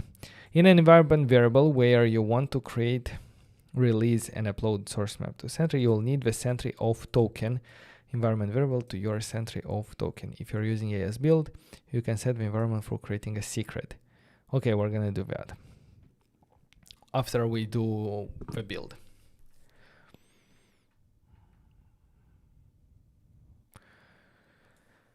Sentry hooks into the Metro, so we need the Metro config to be updated. I'm going to go here, find the file Metro config. I'm going to import get Sentry. I'm gonna look at how I did it here. Metro, and I didn't do anything, or no, I did it. So when I do config, instead of get default, I'm going to do get Sentry expo config. I'm going to remove a get default one. Nice. Next one, initialize Sentry. I'm going to initialize Sentry also in my source application layout. Let's import Sentry and let's initialize it somewhere here. I will also do enabled only in production. So in dev mode, I'm not going to enable. DSN, how are we doing this in the previous project? Underscore layout. Here is a DSN. Debug false. Enable. So I have these ones. And I have this navigation integration, which I'm going to do in a second. But I need the DNS. DSN. Where do I take it from? Settings, projects, project name, client, DSN. Okay, give me 1 second.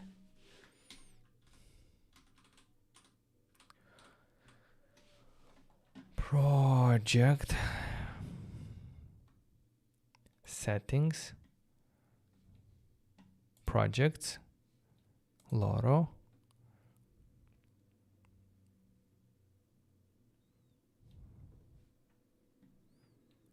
client keys, DSN. I'm gonna copy the DSN. I'm gonna put it here. Maybe I should do it through process, through environment variable.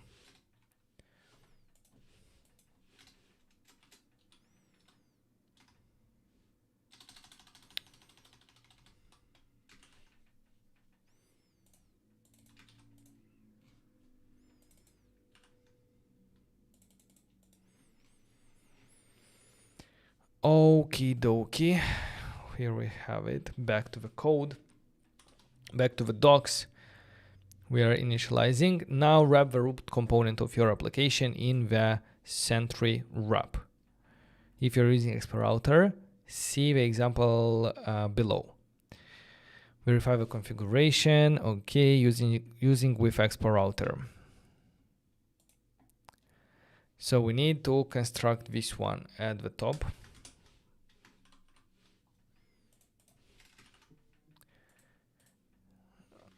This is a function is running in Expo Go from Expo.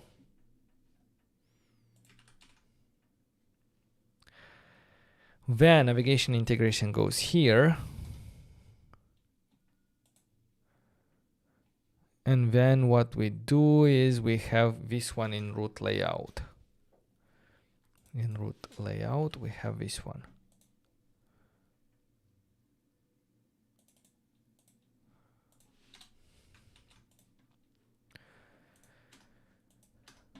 Use navigation container ref, and we do that here.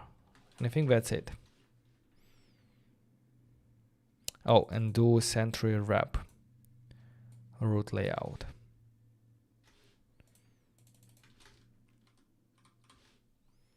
So instead of export default, I'm gonna call it root layout, and at the end I'm going to do Sentry wrap root layout. And this should be it.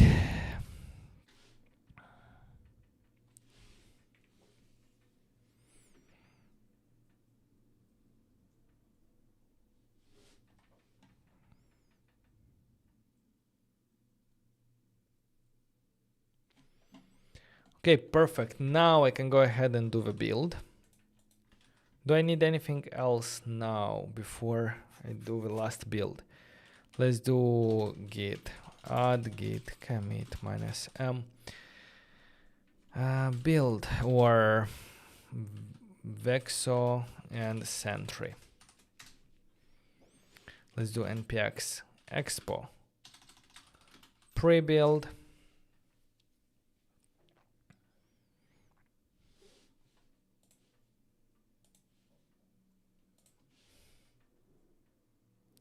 Is Vexo paid or free? We have a free tier. I think I am actually in the free tier.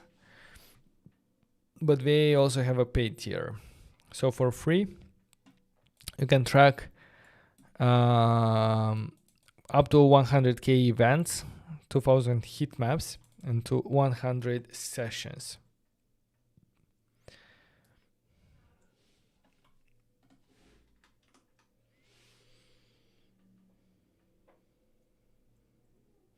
Would you recommend using Supabase versus hosting my own API DB on the fly? I would recommend using Supabase, to be honest. It's going to simplify a lot of things for you. So instead of thinking like how to where and how to maintain like your own server, it's going to be so much easier. That's what I do and help me move faster.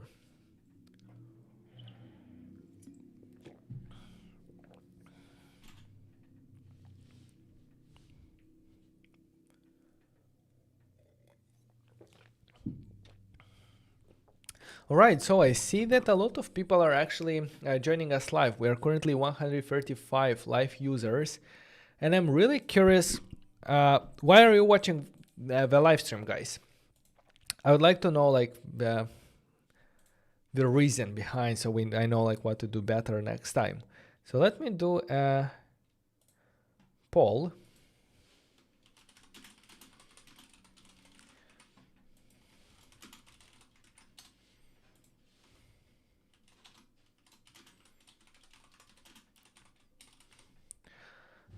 What options would it be? To learn, to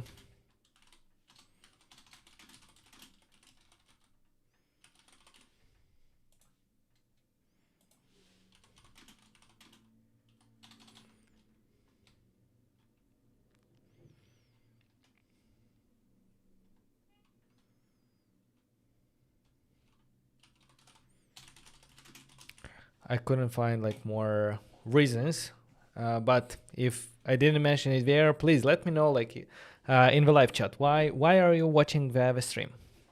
Very curious about that. Watching from South Africa. Hello, Kamajello. How are you doing?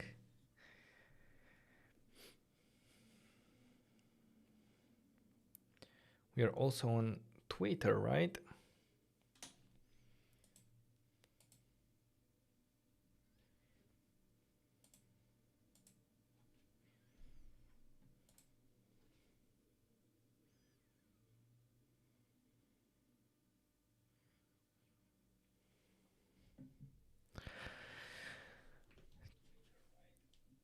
So the application is being built.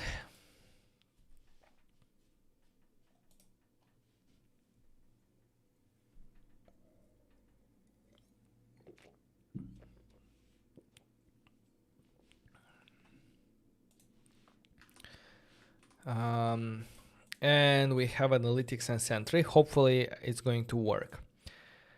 We have an icon, we have keywords, we have a name, we have a character and personality. So most of the things from app marketing are done. And I think it's time to build and deploy the application and also build and deploy the AI agent. Because the thing is that the architecture that we have currently is we have our mobile application.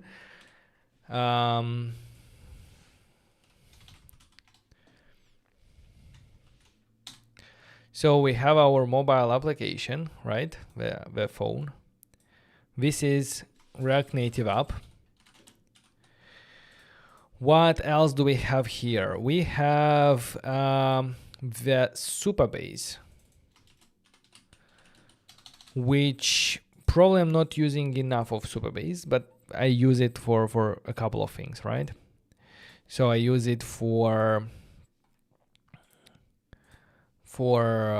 auth, for profile data, and that's it for now. And maybe for like stream token provider.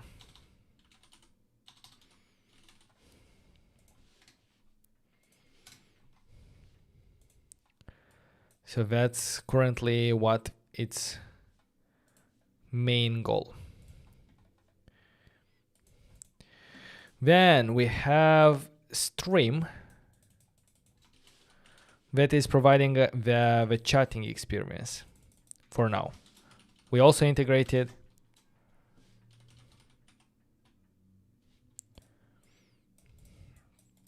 the video and so on, but we didn't we removed it for a second. And we also have a notjust backend for the AI agents. This is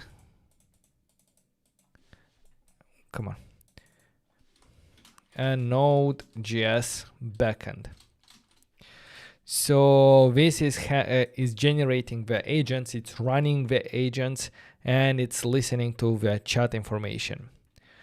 So now I would say that it's a bit overly complicated because we have like the AI agent and the Supabase. But the thing is that we have to deploy this AI agent somewhere. Right now it's running locally. Stream and Supabase is already deployed. It's ready for production. React Native is going to be deployed to the stores. But this AI agent, I need to deploy it somewhere. So here my application has been initialized. Let me check that.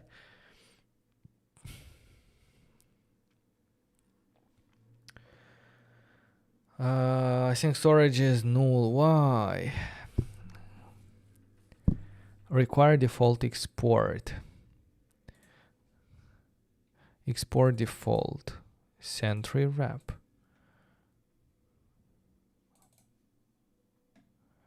No, I have an export default. Let's try to do a clear. And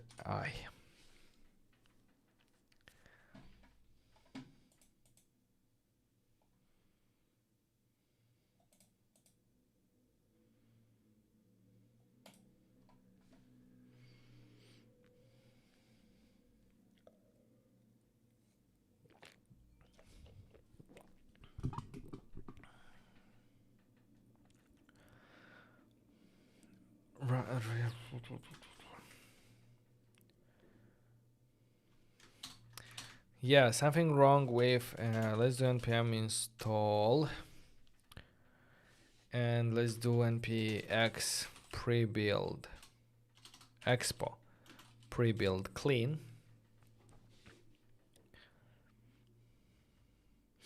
I need to pre-build it again.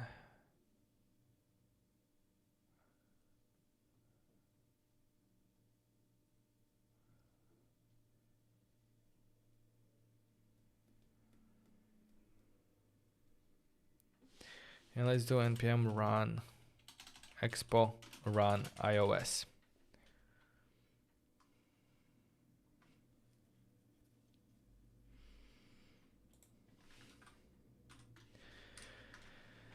Now here for this backend, what changes did we do to it?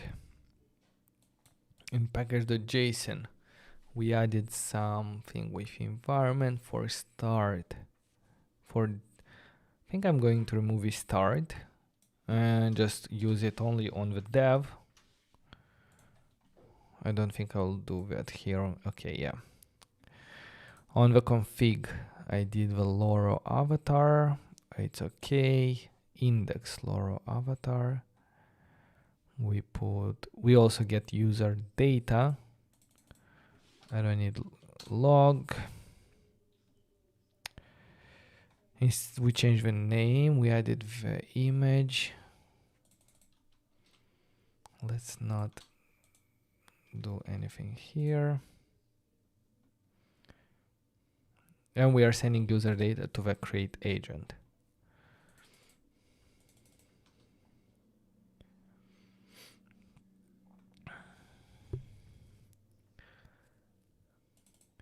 And what we did is we are not leaving the channel. When we disconnect the AI agent, we just dispose the agent, but we do not disconnect from the channel.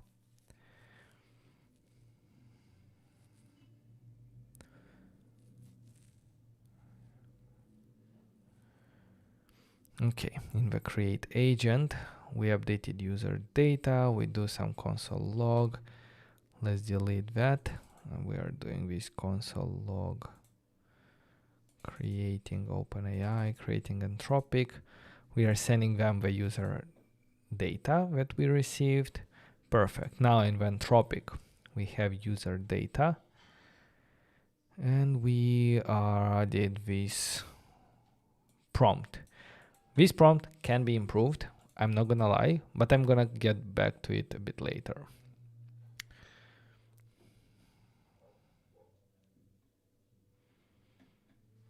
Yeah. Now in the OpenAI agent, again, we added the user data. Probably it's better to add some type for this user data, but for now it's good. API key, for some reason, for me, the key didn't work, so I added the test. I'm gonna remove that one. Instructions, again, this can be generated. Look who came here. Look who is here. Say hi. You want to play with me? It's been a long day. I didn't play with you. Oh. His name is Denchik. Hello, Denchik. Let's review this code. What do you think about it? Is it good or not?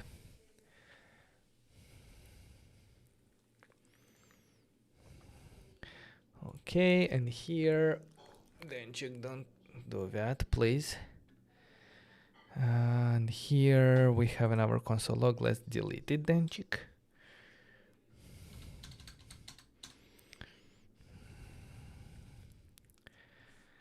You've been outside.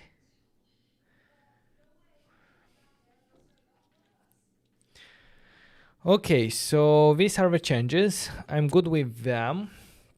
Let's go ahead and see. Do the git status. Customize for Loro. I'll need to also connect to submit them to GitHub. I mean, store them here. I'm going to do that in notjust.dev. Loro AI agents server is going to be private. Let's do create. And let's do this.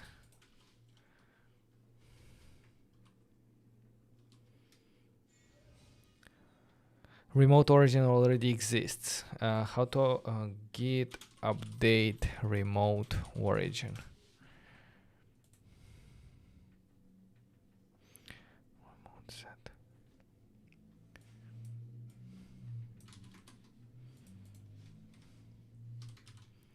Let's do set, and I'm going to do this one. Did it work? Git push origin main. Then check don't eat this. No. Now if I go back to my GitHub, it's here.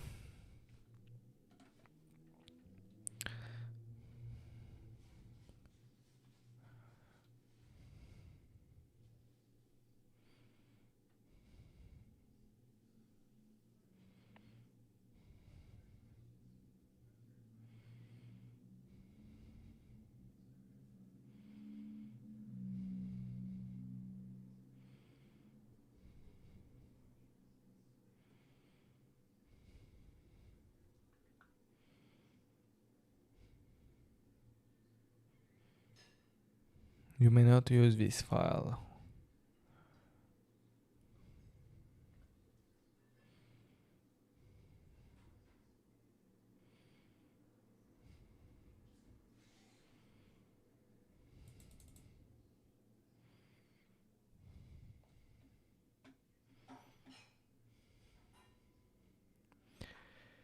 So stream chat AI.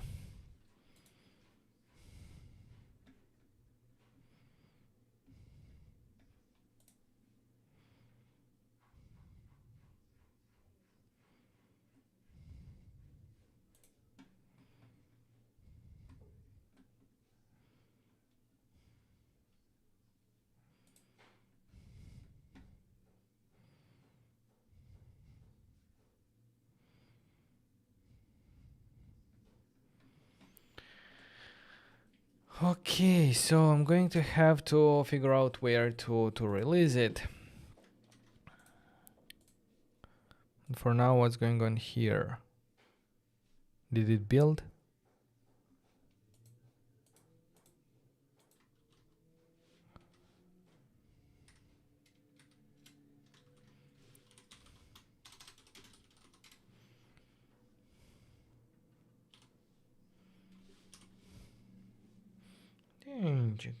Hola. Not sure if you can see him, but he is here.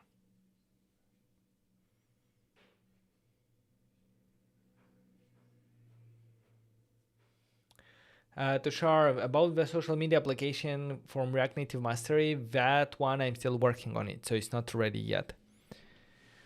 Why async storage native module is null? Rebuild and restart.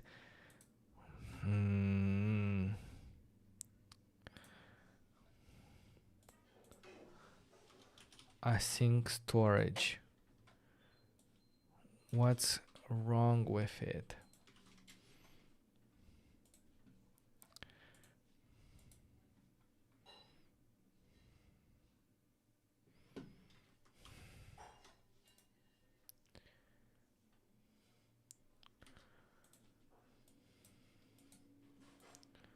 Don't like what's happening here.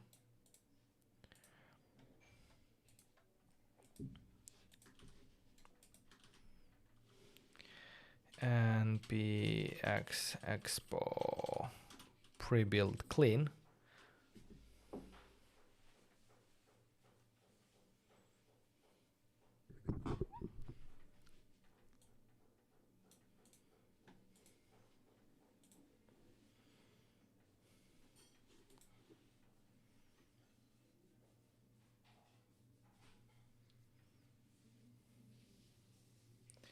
And I want to do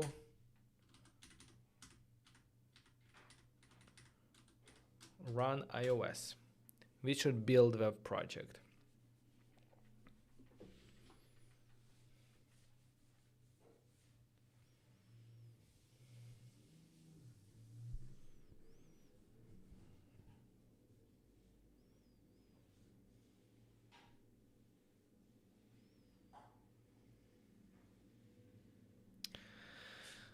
All right, so I think it's time for to end the live stream.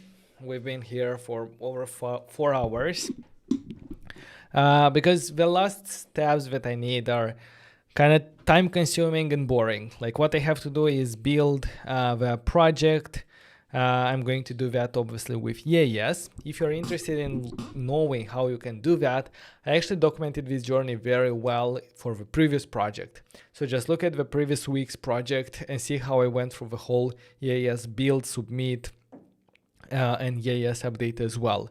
So I'm gonna go do that here for this application, maybe today, maybe during the weekend, and hopefully by the next week the application is going to be submitted to review. I'm not sure how long it's going to take for the review, but that is the goal. I'm going to do some screenshots and prepare the submission for iOS Store. And yeah, very soon the application is going to be on the market, and you're going to also be able to test it. If you're interested in testing it out, come back to this video and we're gonna put the links to the results in the description. It's going to be available for iOS. Initially, maybe in future, I'm going to make it for Android as well. But yeah, that is the end of our language learning application. It was an interesting journey. We started with the idea of doing that through video calling. And soon I realized that it's going to be really hard to market and get off the ground such an application. And it doesn't align with my goals for this challenge. I want to build applications that I can launch and they can be valuable even if 10 or 100 people will use them. With the idea that I'm not going to invest a lot in marketing. I'm going to target and optimize the keywords and let people find these applications on the market. This is like a very long-term game that probably for the first half of a year is not going to give any results. I mean, very small results. I also talked with Adam, who is doing this for a living, and he said like the first 6 months Apple kind of forgets about you, and only after 6 months you start getting some traction. So that's why it's important to make the application work even if you're not going to have a lot of users. That's why I switched it to this AI chat learning application. I'm pretty happy with how it turned out. There is room to improve, but I'm going to launch it like this. Get feedback from the users, try to use it myself because I am learning as well Spanish, try to share it with my friends and get feedback from them as well. And who knows, like if there is an opportunity, maybe I'm going to invest even more time to improve it and do like version 2.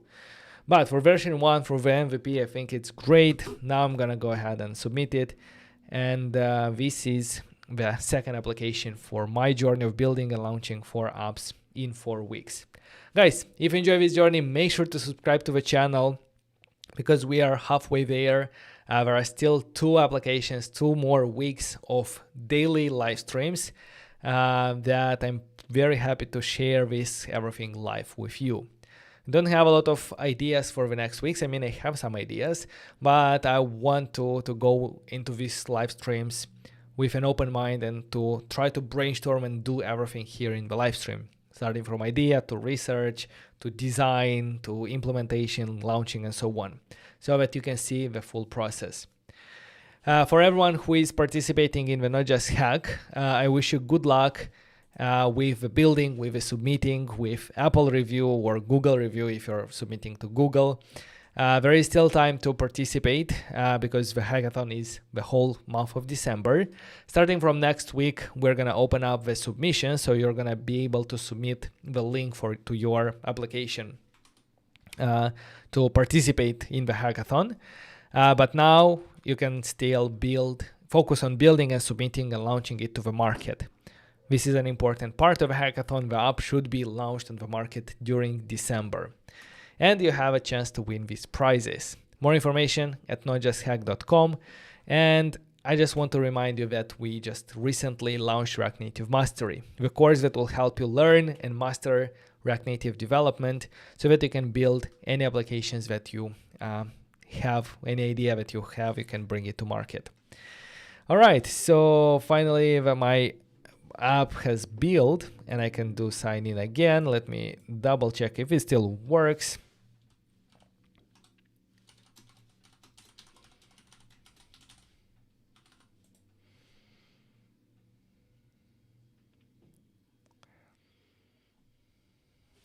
Yes, it still works. And I can go ahead and set my language, my name.